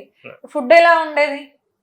ఫుడ్ అంటే ఇంకా చెప్పడానికి ఏముంటదండి. అంతమందిలో 2000 మందికి వండుతారంటే ఇంకా బాయిల్ చేసి ఇచ్చేయడమే, ఉప్పు కారం వేసి. అంతే. అంతే. టిఫిన్లు ఇంకా సేమ్ ఇవేనా? ఇడ్లీ, వడ, దోశ? ఇవేం కాదు, ఓన్లీ రైసే పెడతారనమాట. టిఫిన్ కూడా రైసేనా? టిఫిన్ కూడా రైసే. ఓకే. ఓకే. కానీ ఉప్మా. మధ్యలో మీరు మీ పేరెంట్స్ తీసుకొచ్చేవాళ్ళ? అవేమి పెట్టడానికి లేదు ప్రస్తుతానికి. తీస్తారు. ఒక పూర్వం ఉండేవంట, తర్వాత వీళ్ళు. కానీ అంటే నేను ప్రీవియస్ గా ఇట్లానే ఒక అబ్బాయిని ఇంటర్వ్యూ చేసినప్పుడు ఆ అబ్బాయి చెప్పింది ఏంటంటే బయట మీరు వెళ్ళి డబ్బులు ఇస్తే వాళ్ళు అక్కడ క్యాంటీన్ లో ఏదైనా కొనుక్కోవడము, బిర్యానీ గట్రా సండే అట్లా కొనుక్కొని తినడము, ఒక సండే అట్లా ఛాన్స్ ఉంటది అన్నట్టుగా విన్నాను నేను. అది నిజమేనా మరి? లేదు, కొన్ని జైల్లో ఉండొచ్చేమో కానీ రాజమండ్రి, విశాఖపట్నం జైల్లో అయితే అలా ఉండదు. రాజమండ్రి జైలు అంటే చాలా స్ట్రిక్ట్ జైలు అది. చాలా స్ట్రిక్ట్ గా ఉంటాయి అటువంటిది. ఓకే. మరి మీకు మంచిగా ఫుడ్ టేస్టీగా పెడితే మీరు ఎట్లా మారుతారు? మారరు కదా. ఉప్పు కారాలు తక్కువ వేసి పెడితేనే కదా మార్పు వచ్చేది. నరకం చూపిస్తేనే కదా మార్పు అనేది వచ్చేది. కనీసం మనం ఫ్రూట్స్ అట్టుకెళ్ళినా అలౌట్ చేసేవారు కదా లోనకి. పేస్ట్ కానీ ఫ్రూట్స్ కానీ ఏ విధంగా కూడా మనం అలౌడ్ లేదు లోనకి అసలు. లేదండి. మీ బట్టలు మీరే ఉతుక్కోవాలి. మా బట్టలు మేము ఉతుక్కోవాలి. అన్ని మీరే చేసుకోవాలి. ఇంకా ఊడ్చుకోవడము, క్లీనింగ్ ఎవరు వాష్రూమ్ మీరే కడగాల. ఎవరే వాళ్ళే క్లీన్ చేసుకోవాలి. ఎట్లా అనిపించింది మరి ఎక్స్పీరియన్స్ అంతా? నేను బయట కూడా నా పని నేనే చేసుకునేవాను కదండి. నేనేమి రాజయోగం అనుభవించి వెళ్ళలేదు లోపలికి. బయట కూడా కష్టపడ్డ వ్యక్తిని నేను. ఓకే. మరి ఫ్రెండ్స్ అందరూ ఇప్పుడు కాంటాక్ట్ లో ఉన్నారా ఈ ఇష్యూ తర్వాత? ఎవరు లేరు. ఎవ్వరు ఒక్కరు కూడా బెస్ట్ ఫ్రెండ్ అనే నెంబర్ వాళ్ళకి తెలియదు కదా. ఓకే. అంటే నార్మల్ గా మీతో పాటు చదువుకున్న వ్యక్తులు కానీ, మీతో పాటు వర్క్ చేసిన వ్యక్తులు కానీ ఫ్రెండ్స్ ఉంటారు కదా. అంటే నేను మా ఊర్లో వాళ్ళు ఉన్నారండి, మాట్లాడుతూ ఉంటారు. మామూలుగా ఫోన్ నెంబర్లు అన్నీ ఉంటాయి. నేను ఎక్కువగా బయటే వర్క్ చేశానండి. ఉమ్, వాళ్ళు మిస్ అయిపోయారు అందరూ. అంటే వాళ్ళు ఇతర రాష్ట్రాలకు సంబంధించిన వాళ్ళు అనమాట. ఓకే. సో అప్పటి వరకు కూడా మీకు ఎట్లాంటి లవ్ స్టోరీస్ లేవా? ఏమీ లేదు. ఏమి లేవు. అప్పటికి మీకు ఎంత మీరు జైలుకి వెళ్ళే టైంకి మీ వయసు 25+ సార్. 25+. పెళ్లి చేద్దాం అనుకున్న వయసేనా ఇంకా అది? పిల్లని చూసారా మరి అప్పట్లో? మరి ఇక్కడికి పెద్దడు ఉంటుంది కదా, మొన్న ఓకే ఓకే, రీసెంట్ గా మరి ఇప్పుడు పెళ్లి ప్రయత్నాలు ఏమైనా చేస్తున్నారా? చేస్తే ఎవరిస్తారమ్మా పిల్లలు? లేదు చేసుకోమని అన్నారు అనుకో, నేనే చేసుకోనని చెప్పి కేసు అన్నందుకు లేదమ్మా, ఒక ఫంక్షన్ కి వెళ్ళాం మేము. పక్క ఊరు వెళ్ళాం. పక్క ఊరు వెళ్తే వాళ్ళు తెలిసిన వాళ్ళు తమ్ముని తీసుకుని వెళ్ళాను. వెళ్ళిన తర్వాత నేను అక్కడ సౌదులతో రాజులతో అందరితోటి కలిసిమెలిసి పని చేయటం, ఆ ఊరు వెళ్ళి చూసేవారు మన పద్ధతి పడిగట్లు అన్ని చూసేవారు. రాజులు సౌదులు చెప్తారు కదమ్మా, సొంత మనుషుల పక్కన కూర్చోబెట్టి భోజనం పెట్టడం అవన్నీ చూసేవారు. వాళ్ళు చూసిన తర్వాత వాళ్ళు ఫంక్షన్కి వెళ్ళి వచ్చేస్తుంటే వెళ్ళిపోతున్నారా అన్నారు. వెళ్ళిపోతున్నామండి అని అంటే, మరి తమ్ముడికి పెళ్లి చేయవా అని అడిగారు. చేస్తారండి, సంబంధం ఉందా, ఉంటే చూడండి అన్న. అక్కడే ఉండండి, మా సెల్లాయి గారు అమ్మాయి ఉంది, తీసుకొచ్చి పెడతానని చెప్పేసి అమ్మాయిని గమ్మున రమ్మని తీసుకొచ్చి మా ఎదురుగుండా పెట్టారు. అదే అమ్మాయి మంచోళ్ళు కూడా ఉన్నారండి బయట. ఎందుకులే ఈ టైంలో ఇంకా పెళ్లి వద్దని, కేసు ఉంది కదండి వద్దని మానేసి. ఇంటర్లో సెకండ్ ఇయర్ చదువుతుంది అమ్మాయి, చేద్దామా అని అడిగారు. లేదులండి చెప్తే అమ్మాయి చిన్నగా కనిపిస్తుందమ్మా అనేసి వచ్చేసామమ్మా. Okay okay. కొంతమంది అంటే ఏమంటున్నారంటే, బయట ప్రజలు కానీ ఇంకొంతమంది వ్యక్తులు కానీ ఏమంటున్నారంటే, శ్రీను గారు ఫ్యూచర్ లో రాజకీయాల్లోకి రాబోతున్నారు అనేది ఉంది. మరి వస్తున్నారా ఏంటి? రాజకీయాలు అనేవి బలం డబ్బులతో కూడుకున్న పని అండి. మీకు దానికి మించిన ఫేమ్ ఉంది బయట. కోడి కత్తి శ్రీను అని ఒక బ్రాండ్ క్రియేట్ అయింది బయట. లేదులేండి, వచ్చే ఛాన్స్ ఏం లేదా? లేదు తప్పకుండా. ఏంటంటే రాజకీయాలు అనేది కాదు కానీ ప్రజలకు కూడా కొన్ని విషయాలు తెలియాలండి. అంటే వాస్తవానికి అప్పుడు మీరు 11 పేపర్స్ రాశారు కదా కంప్లీట్ గా, ఇలాంటి ప్రభుత్వాలు రావాలి, ఇలాంటి చట్టాలు రావాలి అని చెప్పేసి. అందులో మీరు మేజర్ గా రాసిన కొన్ని పాయింట్స్ ఏంటి? ప్రస్తుతానికి అయితే నేను చెప్పకూడదండి వాస్తవానికి. అవి కూడా చెప్పకూడదా? అసలు ఆ విషయాలు ఏం చెప్పకూడదు. మీకు ఐడియా ఉందా సార్ ఏం రాశాడు మీ తమ్ముడు అనేది ఆ పేపర్స్ లో? అప్పుడు రాసి నేను పక్కన పెట్టాడు. ఇడు పక్కన పెట్టి, నేను 10th క్లాస్ చదివానమ్మా. అది చదివా, ఏంటి ఈ కథలన్నీ రాసుకొస్తున్నాడు దేనికేనంటే, వీడు కూడా గ్రామాల్లోకి మా చిన్నగారు ఇళ్లలోకి అక్కడికి వెళ్ళి పేదవాళ్ళు కదా అందరూ, ఇటుకలతో అంటే గోడలు ఇప్పువారు కానీ వాటికి ప్లాస్టింగ్ చేయించుకున్న డబ్బులు లేక అలా వదిలేసేవారు. వాళ్ళ ఇంటికి వెళ్ళి, చిన్న రేపు మన జగన్ గారి ప్రభుత్వం వస్తే జగన్మోహన్ రెడ్డి గారు మీ అందరికి లోన్లు ఇస్తారు, ఆ ఇల్లు అవి కట్టేసుకోవచ్చు అలాగే వాళ్ళ దగ్గర అంటా ఉండేవాడు. అదే విధంగా కూడా వీడు బయటికి పనికి వెళ్ళేటప్పుడు పంచాయతీ కాడ పెన్షన్ తీసుకున్నాక అప్పుడు 200 రూపాయలు పెన్షన్ అమ్మ, 200 మాత్రమే. ఆ పెన్షన్కి ముసలోళ్ళు పాపం ఒప్పుకున్నా లేకపోయినా పంచాయతీకి వెళ్ళాలి. పంచాయతీకి వెళ్ళి తీసుకోవాలా. అక్కడేమో వాళ్ళు అన్ని ఇచ్చివరా పుస్తకాలన్నీ అక్కడ పెట్టమని దొంతర ఇల్లు అందరినీ ముందు అప్పుడు లైన్గా నిలబెడితే కేకేసేవారు. అటువంటి సమయంలో కళ్ళు తిరిగి పడిపోయిన వాళ్ళు కూడా ఉన్నారు. వాడు వీడు చూసాడు కూడా, ఒక కళ్ళు తిరిగి ఒక ఆమె అడిపోయింది. అటువంటి పరిస్థితుల్లో వీడికి తాట వచ్చి, లేదు ఈ పెన్షన్లు కూడా ఇంటింటికి వృద్ధాప్యంలో ఉన్న ముసలోళ్ళు ఇలా పరిస్థితులు బాగోకపోయినా పంచాయతీకి వచ్చి కళ్ళు తిరిగి పడిపోతున్నారు, ఈ వృద్ధాప్య పెన్షన్లు ఇంటికి అందిస్తే బాగుంటుందన్న. అలాగే మీరు 5 కేజీలు బియ్యం ఇస్తుంది ప్రభుత్వం, ఓకే 5 రూపాయలకి ఇస్తుంది. అయితే ఈ బియ్యం కోసం వెళ్ళేటప్పుడు ఒక సామాన్యుడు కూలి పనికి వెళ్తే 500 రూపాయలు వస్తున్నాయి. 500 రూపాయలు పని మానేసి ఈ 5 కేజీల బియ్యం కోసం రేషన్ షాప్ చుట్టూ కూర్చుని పడుకోపడి కాస్తున్నారు, లైన్గా ఇవ్వడం పని పోతుంది. ఇది కూడా బియ్యం కూడా ఇలా ఇంటింటికి సప్లై చేస్తే బాగుంటుందని అవన్నీ నేను చదివానమ్మా లెటర్లో రాసి. ఆ లెటర్లు కూడా మన కోర్టులో సీజ్ చేసి పడి ఉన్నాయి. ఓకే. సో ఇప్పుడు నార్మల్ గా ఇంకొకటి కూడా ఉందండి ఈ కేసు గురించి. వైసీపీ వాళ్ళే కావాలని ఈ అబ్బాయితో మాట్లాడి డబ్బులు ఇస్తామని చెప్పేసి కావాలని ఇలా చేయించుకున్నారు అనేది ఒక మాట.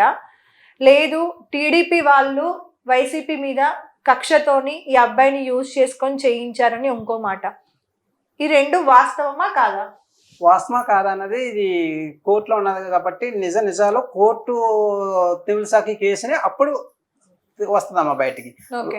జనం ఏది చెప్పుకుంటే మనం అదే అంటాం, మనం ఏది చెప్తే మాత్రం అదే కదా. ఎందుకంటే మీరు ప్రీవియస్ ఇచ్చిన ఇంటర్వ్యూస్ కింద కూడా ఆ. చాలా మంది కూడా మీకు అగేనిస్ట్ గానే మాట్లాడుతున్నారు, అవును, అవునా? అవును. ఇది తప్పు చేశాడు అన్నట్టుగానే మాట్లాడుతున్నారు, కానీ అట్లీస్ట్ 100లో ఒక్కరు కూడా, ఒకరిద్దరు కూడా అరే ఈ అబ్బాయి తప్పు చేయకపోయి ఉండొచ్చు, ఇంకేదైనా జరిగి ఉండొచ్చు అని మాట్లాడిన వాళ్ళు తక్కువ లేరు కూడా, అవును. నేను చూసినంత వరకు కూడా. సో అంటే జనాలు కూడా మీకు ఆపోజిట్ లోనే ఉన్నారు, చేశాడనే అంటున్నారు, కానీ ఈ కేసు ఇంకా కంటిన్యూ అవుతూనే ఉంది, జనాల్లో మీరు ఇంకా బ్యాడ్ అవుతూనే ఉన్నారు రోజు రోజుకి. అవును. మరి వీటన్నింటిని ఎలా ఫేస్ చేస్తున్నారు? ఎలా ఫేస్ చేస్తామంటే అలా కామెంట్ చేసి అనుకునే వాళ్ళు కూడా ఆలోచన చేయాలి కదా, ఆలోచన చెయ్యాలమ్మా. ఎలా అంటే కుర్రాడు తప్పు చేశాడు, ఓకే, మరి జగన్ గారు వెళ్ళి సాక్ష్యం చెప్పైతే వదిలిపోతే కదా. జగన్మోహన్ రెడ్డి గారు కోర్టుకి వెళ్ళి సాక్ష్యం చెప్పాయా నన్ను పొడిచాడు లేకపోతే ఇచ్చేయాడు అంటే శిక్ష పడిపోద్ది కదా. లేదు అని అంటే శిక్ష పడదు, ఏదో ఒకటి ఆయన చేతిలోనే ఉంది కదా. ఆయన్ని ఎందుకు కామెంట్ చేయబోవాలి అంటే ఒక సామాన్యమైన కుటుంబము, ఒక దళిత కుటుంబము అని చెప్పేసి మా మీద కామెంట్స్ పెట్టడము, రకరకాలుగా మాట్లాడడం అంటే ఒక వర్గం మాత్రమే చేస్తుందమ్మా, అది అందరూ చేయరు. అర్థం చేసుకుని వాళ్ళు అర్థం చేసుకుంటారు, అటు ఉంటారు ఇటు ఉంటారు. అదే దళిత కుటుంబాలు కూడా మీకు న్యాయంగా మాట్లాడట్లేదు కదండి అమ్మా. దళిత కుటుంబాలు కూడా మీకు న్యాయంగా మాట్లాడినట్టుగా, అంటే వాళ్ళు కూడా కమెంట్స్ పెట్టే ఛాన్స్ ఉంది కదా, అవునా? వాళ్ళు కూడా మీకు సపోర్ట్ చేస్తున్నట్లుగా మీరు నమ్ముతున్నారా? పోనీ ఇప్పుడు నేనంటే అబద్ధం చెప్తాను, ఇంకొంతమంది అబద్ధం చెప్తారు అనుకుందాం, మీరు నమ్ముతున్నారా మీ దళిత కుటుంబాలు ఏవైతే ఉన్నాయో వాళ్ళు మీకు సహాయం చేస్తున్నారు, సపోర్ట్ చేస్తున్నారు అనేది మీరు నమ్ముతున్నారా? లక్షలో 300 మంది పెట్టినంత ఏం అవ్వలేదండి, నా కోసం 1,00,000 మంది కూడా పోరాడినారు. ఆ 1,00,000లో 300 మంది ఆపోజిట్ గా పెడితే దానివల్ల మాకు వచ్చే నష్టం లేదు, ఏమీ లేదు. ఎందుకంటే నేను ఇంత అలాగా బయటపడ్డాను అంటే ఈ దళిత కుటుంబాలన్నీ ఆలోచించి, ప్లస్ దళిత వ్యవస్థలన్నీ ఆలోచించి ధర్నాలు చేసి, ప్రతి ఒక్కరు నేను ఎక్కడికి వెళ్ళినా గానీ మా కుటుంబం మా ఊడు అన్న ఫీలింగ్, అయ్యో ఇలా జరిగిందన్న ఫీలింగ్ కూడా చాలా మంది నన్ను ఆదరిస్తున్నారు. ఎవరో మానసిక బానిసత్వంతో ఉన్న వాళ్ళు పెట్టినంత మాత్రాన్ని మనం అభిమానాన్ని నేను చదవనండి, అసలు పట్టించుకోను. ఒక ఇంటర్వ్యూ ఇచ్చిన తర్వాత దాని కింద అంటే ఎలా మాట్లాడుతున్నారు, మనకు ప్రజల్లో ఎలా ఉంది ఏంటి అనేది తెలుసుకోవడానికి ప్రయత్నం చేయరా? పట్టించుకోరు, అసలు పట్టించుకోరు. దానివల్ల మనం మానసికంగా ఇంకా ఇబ్బంది పడిపోవడం తప్ప వేరేది ఉండదు. అందుకోసమే నేను ఎవరేమన్నా అవసరమైతే నన్ను చంపేస్తామన్నా కానీ నేను పట్టించుకోను విషయం. అవసరం చంపేస్తామని చెప్పారా అని కాల్ చేసినా కానీ నేను పట్టించుకోను. అంటే కాల్ చేశారనా? ఆడే నష్టపోతాడు నన్ను ఏదన్నా చేస్తే. ఇంకోటి మా కుటుంబం మా పరిస్థితిని అర్థం చేసుకుని కులము మతం అని భేదం లేకుండా ప్రజానీకం అంతా సపోర్ట్ చేస్తుందమ్మా. 90% మాకు సపోర్ట్ చేశారు. కొన్ని 10 మంది అటు ఇటు ఉన్నా మేమేం బాధపడలేదు. సాల్వ్ మనకు ఉండేవాళ్ళు మనకు ఉంటారు. మా స్థాయి తగ్గట్టు వచ్చింది కదా, నమ్ముతున్నారు కొంతమంది ఉన్నారు. లేకపోలే మనకి ప్రభుత్వం అయినప్పుడు సపోర్ట్ చేయబట్టే కదా మనకి బయటకు వచ్చాడు. అలాగే ప్రజానీకం, నాయకులు అందరూ కూడా. ఓకే. జైల్లో ఉన్నప్పుడు మీ మీద దాడులు ఏమైనా జరిగినాయా? దాడులు అంటే ఏం జరగలేదులే. అంటే ఒక ఆఫీసర్ చేసుకున్నాడండి, కాబట్టి తర్వాత కూడా ఆయన కూడా బాధపడ్డాడు, నీ తప్పు లేదు అని. ఓకే. ఎందుకు అంటే మీరు అన్నట్టుగా కొంతమంది ఒక పార్టీకి సపోర్ట్ ఉంటారు, కొంతమందికి ఇంకో పార్టీకి సపోర్ట్ ఉంటారు. సో మీరు ఎవరినైతే ఇట్లా చేశారు అని చెప్పేసి ఉందో ఆపోజిట్ వాళ్ళు మంచి చేశారు అని దగ్గర తీసుకోవచ్చు, ఆ పార్టీకి సపోర్ట్ చేసే వాళ్ళు అరే మన వాళ్ళని ఇలా చేశారా అని చెప్పి వాళ్ళ మీద ఉన్న అభిమానంతో మీ మీద దాడికి కూడా పాల్పడి ఉండొచ్చు. సో అలాంటివి ఏం జరగలేదు. మొదట్లో అయితే అలాగే జరిగిందండి. కాకపోతే ఏంటంటే ఉద్యోగస్తులు కూడా ఒక వ్యవస్థలో ఉన్నప్పుడు ఆ ఉద్యోగ ధర్మాన్ని పాటిస్తూ ఉండాలి. కాకపోతే అభిమానాలు అవన్నీ చూపించకూడదు. కాకపోతే ఏంటంటే ఎక్కడేం జరుగుతుంది అంటే వాళ్ళ ఉద్యోగానికి న్యాయం చేసే కన్నా వాళ్ళ యొక్క అభిమానులకి న్యాయం చేసేది ఎక్కువ ఉంటుంది. ఉద్యోగస్తులు కూడా అభిమానం చూపించడం ఇవన్నీ చేయడం, అంత చదువుకుని కూడా ఎందుకు అభిమానం అనే మానసిక బాధ్యతత్వం ఉంటారో అర్థం కాదు. మీరు కూడా ఒకప్పుడు అభిమానియే కదా, దాని నుంచి బయటపడిపోయాం కదా. కానీ ఇప్పుడు ఇంకొక పార్టీలో జాయిన్ అయ్యారుగా. నేను జాయిన్ అవ్వలేదండి, నేను ఏ పార్టీలోనే జాయిన్ అవ్వలేదు, నేను రాజకీయాల్లోనే ఏ పార్టీలోనే జాయిన్ అవ్వలేదు. ఇప్పుడు కదా చెప్తున్నా, నేను ఎవరికి అభిమాని కాదు అంటున్నారా? ఫస్ట్ నుంచి కూడా నేను ఏ పార్టీలోని లేను, ఇప్పుడు కూడా నేను ఏ పార్టీలోని లేను. అంటే ప్రజలకి ఇలా చేస్తే బాగుంటదని ఆలోచించానే తప్ప నేను ఏ పార్టీలోనే అయితే లేను. ఓకే. సో ఇప్పుడు మరి అభిమానం పోయింది అనుకోవచ్చా? లేదు, నేను ఈ అభిమానం పోయింది అన్ని ఇంక చెప్పదలుచుకోలేదు. Okay okay. సో ఇంకొకటి కూడా పాయింట్ ఏంటంటే ఒకప్పుడు మిమ్మల్ని బయటకు రాకుండా ఒక సిచ్యువేషన్ లో హౌస్ అరెస్ట్ చేశారు అవునమ్మా. అనేది కూడా మీరు చెప్పుకోవడం జరిగింది కదా, అవునమ్మా, అది ఏ సిచ్యువేషన్ లో అండి?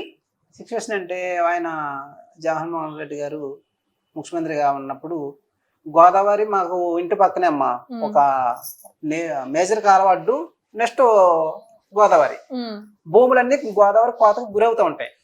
అంటే కొన్ని భూములు గోదావరి ఒడ్లు కోసేసి పట్టిపోతూ ఉంటది, అది జలమయం అయిపోతూ ఉంటది. అలాగా లంక భూములన్నీ పోతున్నాయని చెప్పేసి మన ఇంటికి 1 కిలోమీటర్ దూరంలో జగన్మోహన్ రెడ్డి గారు ముఖ్యమంత్రిగా ఉన్నప్పుడు చూడటానికి పర్యటనకు వచ్చారు ఆయన. వస్తున్నప్పుడు నేను అమ్మని నాన్నని ఫోటో వేసి ఒక గౌరవప్రదంగా లెటర్ రాసాము. అయ్యా ముఖ్యమంత్రి గారు మాకు క్షమాభిక్ష పెట్టండి, ఇది మా పరిస్థితి, మా పరిధిలోకి వస్తున్నారు, దయించి మమ్మల్ని న్యాయం చేయండి అని చెప్పేసి గౌరవప్రదమైన లెటర్ రాసి రెడీ చేసుకుని ఉన్నా. రేపు వస్తారనిపించుకుని ఎదురు చూస్తున్నాం వెళ్దామని చూస్తే మన ముమ్మడివారం పోలీస్ స్టేషన్ నుంచి ఫోన్ వచ్చింది. ఎస్సీ గారు ఫోన్ చేశారు. సుబ్బరాజు రేపు ఏంటి క్యారీ చేయాలని అన్నారు. వాళ్ళకి ఇంటెలిజెన్సీ రిపోర్ట్ ఉంటది కదా, రేపు పలానా ఇంటిని ఇలా చేయాలని. సారు ఒకసారి మీకు నేను ఇదిగో మీకు లెటర్ పట్టుకుని నేనే వస్తున్నాను మీ దగ్గరికి, ఇదిగోండి అని చెప్పేసి లెటర్ అని చూపించా. సుబ్బరాజు చాలా క్లాస్గా రాసావు, అమ్మ నాన్న ఓకే కాదంట్లా, మాకైతే మిమ్మల్ని ఇంటి నుంచి బయటకు వెళ్లకుండా చూడమని మాకు వచ్చింది. మేబీ మళ్ళీ దాడి చేస్తారేమో అని ఏదో భావం మీద నేను హౌస్ అరెస్ట్ చేయమని మాకు ఉంది. నా యందు దయించి దేవుడు అనేవాడు ఉన్నాడు, మీకు ఎప్పటికైనా మంచి జరిగిద్ది. మీరు ఏదైనా రిస్క్ ఫేస్ చేశారనుకో, నా ఉద్యోగం మీద, నా ఫ్యామిలీ, మా ఉద్యోగస్తుల మీద పడుతుంది. ఒక్కసారి మానవతా దృక్పథంతో ఆలోచించి సుబ్బరాజు అన్నాడు. నేను ఒకటే అన్నాను, ఆయన ఈ రోజుని కానీ ముఖ్యమంత్రి గారిని కలవడానికి కానీ మీరు అవకాశం ఇవ్వలేదు అని అంటే, ఇదిగో పక్కన మేజర్ కాలం నడుతుంది, దాని పక్కనే గోదావరి, మా ఫ్యామిలీ గోదావరిలో దూకి ఆత్మహత్య చేసుకుంటాం అన్న. ఎందుకు మమ్మల్ని ఎందుకు ఇన్ని టార్చర్లు పెడుతున్నారు, ఇన్ని బాధలు పడుతున్నారు, మాకు కూడా అర్థం చేసుకోరా, అది పేదరికం కదా, దళిత కుటుంబం కదా అన్న. సుబ్బరాజు నేను చెప్తున్నా, దయించు, దేవుడు అనేవాడు ఉన్నాడు, నీకు మంచి జరుగుద్ది, మీ ఫ్యామిలీకి, మా ఫ్యామిలీ గురించి కూడా ఒక ఆలోచించు, మా ఉద్యోగస్తుల గురించి కూడా ఒక ఆలోచించు, మాకు ప్రెజర్ ఉంటుంది అన్నాడు. సరే సార్ మీరు చెప్పినట్టు చేస్తాను అని చెప్పాను. చెప్పిన తర్వాత అంతే, జగన్మోహన్ రెడ్డి గారు రేపు వస్తారనిపించుకుని ఆయన సెక్యూరిటీ ముందు రోజు వచ్చింది. అంతకన్నా ముందు రోజు మనకి 16 మంది మీ చుట్టూ కాపలా పోలీసు వారు వచ్చారు, మన ఇంటి నుంచి బయటికి వెళ్ళాలి. ఆ మరుసనాడు మళ్ళీ అమలాపురం పెట్టారు, 11 కిలోమీటర్ల దూరంలో మీటింగ్ అయింది. అప్పుడు కూడా వెళ్తే ముమ్మడివారం పోలీస్ స్టేషన్లో మనల్ని కూర్చోబెట్టేశారు, పంపిస్తానని. ఆయన వెళ్ళిపోయే వరకు, ఆయన హెలికాప్టర్ వెళ్ళిపోయే వరకు అక్కడ కూర్చోబెట్టారు మనల్ని. కూర్చోబెడితే సార్ ఏంటి సార్ ఇలా చేశారు అని అంటే, సర్లే సుబ్బరాజు ఇంకా దేవుడి మీద భారం వేసుకోను, ఎప్పటికైనా మంచి జరిగింది అని చెప్పేసి ఆయన సొంత కారు, ఇంకెవరిని ఎక్కించుకోలేదంటే డ్రైవర్ చెప్పాడు, ఆయన తప్ప ఇలాగా ఎవరిని బయట వాళ్ళని ఎవరిని ఎక్కించుకోవాలి, డ్రైవర్ని ఎక్కేసి మనసున్న మనిషి కాబట్టి చెప్తున్నానండి. కాదు పోలీసు ఆఫీసర్ అంటే ఇవ్వాలంటలేదు, ఈ మీడియా ద్వారా చూడవచ్చు. ఆయన సుబ్బరాజు మీ కష్టం నేను అర్థం చేసుకున్నాను, మీ బాధను. 3 మనుషులు ఇలా పొద్దున్నే సాయంత్రం దాకా పని పాట మానుకుని ముఖ్యమంత్రి గారి మీద హాస్పిటల్ వచ్చారు. కానీ నాకున్న రూల్స్ ప్రకారం మిమ్మల్ని నేను ఇక్కడ కూర్చోబెట్టాను, ఇగో 2000 రూపాయలు సార్ వద్దు సార్, మీ జీతం నాకు ఏంది, మా కష్టార్థం మాకుంటే సార్ సార్. లేదు 2000 రూపాయలు జోలి పెట్టుకుని చెప్పేసి డ్రైవర్ని ఎక్కేసి, మంచి ఫుడ్ ఎక్కడ దొరుకుతుంది ముమ్మడివారంలోనే అంటే, సార్ పలానా చోట దొరుకుతుంది, 3కి 3 పార్సల్ తీసుకురాని, 3 పార్సల్ రప్పించి ఈ కారు మీద భద్రంగా తీసుకెళ్ళి వాళ్ళ ఇంటి దగ్గర అప్పు చెప్పిరా అన్నాడు మహానుభావుడు ఎస్ఐ గారు. ఉంటారండి ఉద్యోగస్తుల్లో కూడా చాలా మంది పోలీసు వాళ్ళని సమాజం విలన్ లాగా చూపిస్తుంటారు జనం, తప్పండి. కాకపోతే చాలా మంచి వ్యక్తులు ఉంటారు వ్యవస్థలో, చాలా మంచి వ్యక్తులు ఉన్నారు, ఎవరో ఒకరిద్దరు ఉండొచ్చు కానీ వ్యవస్థలో కూడా చాలా. అప్పుడు ఆయన ట్రాన్స్ఫర్ అయిపోయి రామచంద్రపురాన్ని ఎస్ఐ గారు చేస్తున్నారండి. తమ్ముడు బెయిల్ మీద బయటకు వచ్చాడు. మొట్టమొదటి ఆయన కాలు వచ్చింది నాకు, సుబ్బరాజు ఆ రోజు నేను అన్నా మంచి జరుగుద్ది, దేవుడు మీ అందరూ ఉంటాడని, ఏమైంది ఇలా అని మొట్టమొదటి కాలు ఆయనే చేసాడమ్మా. నేను డ్యూటీలో ఉన్నాను అనుకోకండి, మీ ఇంట్లో ఒక పెద్ద కుమారుని అనుకో, మీ అన్నయ్యని అనుకో, ఈ సట్టు ఇవాళ డ్యూటీలో ఉండి మాట్లాడుతున్నాడు అనుకోకు, నేను చిన్న స్థాయి నుంచి పైకి వచ్చిన అని మాట్లాడాను. అధికారంలో ఇప్పుడు వాళ్ళ జాబ్ లో ఉండడం అనేది ఇంకా ఏమంటారు, ఆ రోజు సిచ్యువేషన్ అలా చూపిస్తుంది అంతే. అంతేనా కానీ లోపల వాళ్ళ మనసుకు తెలుసు కదా, వాళ్ళ అవును. మనసు అలా ఆలోచించదు. కానీ ఇంకా వాళ్ళ జాబ్ పరంగా తప్పదు వాళ్ళు అలా ప్రవర్తించాలి, తప్పదు. తప్పదు. అవును. ఎవరికి మాత్రం చెప్పండి కొట్టడం సరదా, తిట్టడం సరదా, ఇలా చేయడం సరదా ఉంటది ఒకసారి చెప్పండి. ఉండదమ్మా. వాళ్ళు ఎంతో బాధపడుతూ ఉంటారు కదా. అవును. సో ఏం చేయలేము. ఇప్పుడు మనం నార్మల్ గా అంటూ ఉంటాం కదా, డాక్టర్లు కళ్ళ ముందే కొన్ని ప్రాణాలు వాళ్ళ చేతుల్లోనే పోతూ ఉంటాయి, అవునా? అట్లా అని చెప్పేసి వాళ్ళకి మనసు ఉండదా, మీకు బాధ అనిపించదా అంటే, వాళ్ళకి అవన్నీ చూసి చూసి చూసి ఏమైపోతుంది, రోజు ఇక వాళ్ళ లైఫ్ లో జరిగేదే అది. వాళ్ళ మనసు రాయిలాగా మారిపోతుంది. ఇప్పుడు జైలుకి మీరు ఫస్ట్ డే వెళ్ళినప్పుడు మీ మానసిక పరిస్థితికి, బయటికి వచ్చే నాటికి మీ మానసిక పరిస్థితికి చాలా తేడా ఉంటది, అవునా? ఫస్ట్ వెళ్ళిన రోజు మీరు చాలా బాధపడ్డాను అని చెప్పారు, అదే మీకు ఫైనల్ కి వచ్చేసరికి ధైర్యం వచ్చింది, అవునా? చదువుకోగలిగారు, ఎగ్జామ్ రాయగలిగారు, పాస్ అయ్యారు, ధైర్యం కూడా వచ్చి ఉంటది. నేను చేశాను చేయలేదు అని అంటే ఇక దేవుడికే తెలుసు, న్యాయ వ్యవస్థ చూసుకుంటది అనేది తెలుసు. అంటే ఇక అది అంతే, తప్పదు. కొన్ని సిచ్యువేషన్స్ అలా ఉంటాయి. కానీ వాళ్ళలో కూడా మంచి వాళ్ళు ఉంటారు, న్యాయం చేసే వాళ్ళు ఉంటారు. అందులో ఇంకా ఏమంటారు, చెప్పుకోవడానికి కూడా ఏం లేదు. ఒకరో ఇద్దరు ఉన్న దానికి మనం ఏం చేయలేం. ఇప్పుడు బయట కూడా అంతే కదండి. ఏదైనా చూసుకుంటే సిచ్యువేషన్ ని, ఎవడో ఒక్కడు హత్య చేసినంత మాత్రాన మిగతా జనాలంతా కూడా హత్యలు చేసుకుంటూనే బతుకుతున్నారా అంటే ఇక మరి మనుషులు ఎక్కడ ఉంటారు? సమాజం ఇంకా మంచి వాళ్ళు ఉన్నారు కాబట్టి ఇలా నడుస్తుంది, లేదంటే ఏడికెళ్ళి నడుస్తుంది. ఎన్ని చట్టాలు తీసుకొచ్చినా కూడా ఏదో ఒకటి వస్తానే ఉంటది. సో మనిషి మారాలి అంతే, ఇంకా మనిషి మారాలి, ఎవరితోనో వాళ్ళు మారాలి. సో ఈ ఇంటర్వ్యూ ద్వారా మీరు ప్రభుత్వానికి ఏమైనా చెప్పాలనుకున్నా, అధికారులకు ఏమైనా చెప్పాలనుకున్నా, ప్రజలకి ఏమైనా చెప్పాలనుకున్నా కూడా ఒకసారి కెమెరాని చూసి చెప్పండి. ఇంతవరకు ప్రజానీకము, పార్టీలు, నాయకులు అందరూ సహకరించారండి. ఇప్పటికైనా మన కూటమి ప్రభుత్వం, గౌరవనీయులైన ముఖ్యమంత్రి గారు చంద్రబాబు నాయుడు గారు, అలాగే ఉప ముఖ్యమంత్రి గారు పవన్ కళ్యాణ్ గారు, లోకేష్ బాబు గారు మాకు న్యాయం చేయండి, న్యాయం కోసం ఎదురు చూస్తున్నామండి. ఇప్పటికీ రోడ్ల తిరుగుతున్నామయ్యా, 3 వారాలు అయింది ఇల్లు ఇడిచిపెట్టి వచ్చి. మీ న్యాయం కోసం ఎదురు చూస్తున్నాం, తొందరలో స్పందించి మాకు న్యాయం చేస్తారని నా చేతులు ఎత్తి నమస్కారం చేస్తున్నాను. అమ్మ మీరేమైనా చెప్తారా? నేను అందుకే ఆవిడని ఎక్కువ ఇబ్బంది పెట్టట్లేదు. ఆల్రెడీ తిరుగుతూ ఉన్నారు, కంట్లో నీరు కూడా ఆరిపోయినాయి. అదే ఆవిడ మొహం చూస్తుంటేనే నాకే బాధ అవుతుంది. ఆమెను మాట్లాడించాలన్నా ఆమెను ఇంకా నేను ఇబ్బంది పెట్టినట్టే కదా. సో అందుకే నేను మీతో కూడా ఎక్కువ ఇబ్బంది పెట్టట్లేదు మిమ్మల్ని. ఎందుకంటే మీ 2 కొడుకులు మీ పక్కనే ఉన్నారు, వాళ్ళు మాట్లాడతారు. మీరు అసలు ఏమంటారు, కుదిరితే ఇంట్లోనే ఉండండి, మీ కొడుకులు ఫైట్ చేస్తారు దీని గురించి, అర్థమైందా? అసలే ఎండాకాలం, ఎండలు మండిపోతున్నాయి, బయటకి రావద్దు, ఇంట్లో ఉండండి, ఓకేనా? వాళ్ళు చూసుకుంటారు. ఏదైనా అయితే అత్యవసర పరిస్థితి మీరు వస్తేనే ఆ రోజు అవ్వట్లేదు అంటే కనుక ఆ రోజు బయటకు రండి. కానీ ఎందుకంటే ఏదన్నా మళ్ళా నష్టం జరిగింది అనుకోండి, బాధపడాల్సింది మీ కుటుంబం మాత్రమే. బయట ఉన్న వాళ్ళు ఎంతసేపు అయినా సరే అయ్యో అంటారే కానీ మీ పరిస్థితుల్లోకి రారు, అర్థమైందా? సో ఇంట్లోనే ఉండండి, మీ కొడుకులు చూసుకుంటారు 2, ఓకేనా? ధైర్యంగా ఉండండి, ఓకే? టైంకి తినండి, ఆరోగ్యంగా ఉండండి. మీ టెన్షన్ ఇంకా వాళ్ళకి తోడైంది అనుకోండి, వాళ్ళు ముందుకు వెళ్ళలేరు. మీకు ఆరోగ్యం ఇట్లా ఏదైనా ఖరాబ్ అయితే కనుక వాళ్ళు ఈ ఆలోచనలోనే ఉండాలి, దీని గురించి ప్రయత్నాలు ఆపుకోవాల్సి వస్తుంది, ఓకేనా? సో ఇంట్లోనే ఉండండి, టైంకి తినండి, ధైర్యంగా ఉండండి. ఆవిడని తీసుకురావద్దండి, ఎందుకంటే ఆవిడని ఇంకా ఈ ఏజ్ లో ఇబ్బంది పెట్టడం కంటే ఏమీ లేదు, ఓకే? ఏదన్నా ఉంటే అత్యవసర పరిస్థితి, ఈ రోజు అమ్మగారు రావాలి అనేది ఏదన్నా ఉంటేనే బయటకు తీసుకురండి. ఇప్పుడు ఎక్కడో అమలాపురం, ఎక్కడో హైదరాబాద్, నైట్ అంతా ట్రావెల్ చేస్తూ మీరు రావాల్సి వచ్చింది. మళ్ళీ మీరు అంటున్నారు 3 వారాలుగా మేము బయట తిరుగుతున్నామండి అంటున్నారు, ఖర్చులు. సో ఇవన్నీ అంటే మీరన్నా ఎక్కడైనా సరే ఇప్పుడు కొంచెం యంగ్ ఉన్నాము, బాగున్నాము, మనము బస్ స్టాండ్ లో అయినా సరే తలదాచుకొని పడుకోవచ్చు, ఒక బెంచ్ మీద అయినా సరే, రాత్రి అటో ఇటో తిరగొచ్చు. కానీ ఒక ఆడావిడ, అది కూడా ఏమంటారు, ఏజ్ ఎంత ఉంటది అమ్మకి? ఏజ్ 75 సంవత్సరాలు. ఈ వయసులో ఆవిడ తిరగడం, ఇంత ప్రయాణాలు ఆరోగ్యానికి మంచిది కాదు, ఓకేనా? తీసుకురావద్దు మీరు కూడా, ఇది ఎంకరేజ్ చేయకండి, ఓకేనా? అఫ్ కోర్స్ వస్తే అంటే ఈ ఏజ్ లో ఆవిడ చూపించుకోవాల్సిన అవసరం కూడా లేదు, ఏ తల్లికి కూడా నేను ఏమంటారు ఇది చేస్తున్నాను చెప్పుకోవాల్సిన అవసరం కూడా లేదు. ఆవిడ 5 సంవత్సరాల నుండి పోరాడింది చాలు, ఓకే, మీరు కూడా ఏమంటారు, మీ ప్రయత్నాలు మీరు చేయండి.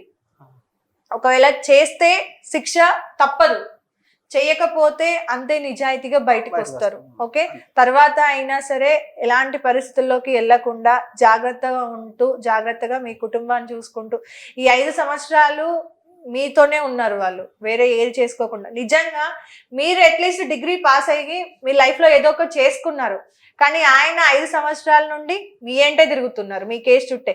ఇదే 5 సంవత్సరాలు ఆయన గురించి ఏదైనా బిజినెస్ చిన్నపాటిది ఏదైనా చేసుకుని ఉంటే ఆయన కుటుంబం పరంగా ఆయన ఎదిగేవాడు. కానీ మీకోసం తిరుగుతూ ఉన్నాడు కాబట్టి మీరు మీ కుటుంబానికి ఇంకా ధైర్యం అవ్వాలి. అది ఫినాన్షియల్ గా అయి ఉండొచ్చు, మోరల్ గా అయి ఉండొచ్చు, ఇంకా ఎలా అయినా సరే తర్వాత అయినా సరే మీరు వాళ్ళ లైఫ్ టైం వాళ్ళని మీరు చూసుకోవాలి. ఓకే, ఇంకా ఏ చిన్న తప్పు కూడా ఎక్కడికి వెళ్ళకుండా ఇరుక్కోకుండా. సో ఇంకా కోర్టులో ఉంది కాబట్టి కేసు నేను ఎక్కువ ఇబ్బంది పెట్టి అడగలేకపోతున్నాను. సో మళ్ళీ కేసు క్లోజ్ అయిన తర్వాత మళ్ళీ కూర్చుందాం, మళ్ళీ మాట్లాడదాం. ఓకేనా? సో జాగ్రత్త ఉండండి అమ్మా, మీరైతే బయటికి రావద్దు. ఓకేనా? మీరు మళ్ళీ ఎక్కడికన్నా వచ్చినా కూడా ఫోన్ చేయండి. ఓకే, బయటికి అయితే రావద్దు, అసలు రావద్దనే చెప్తా నేను.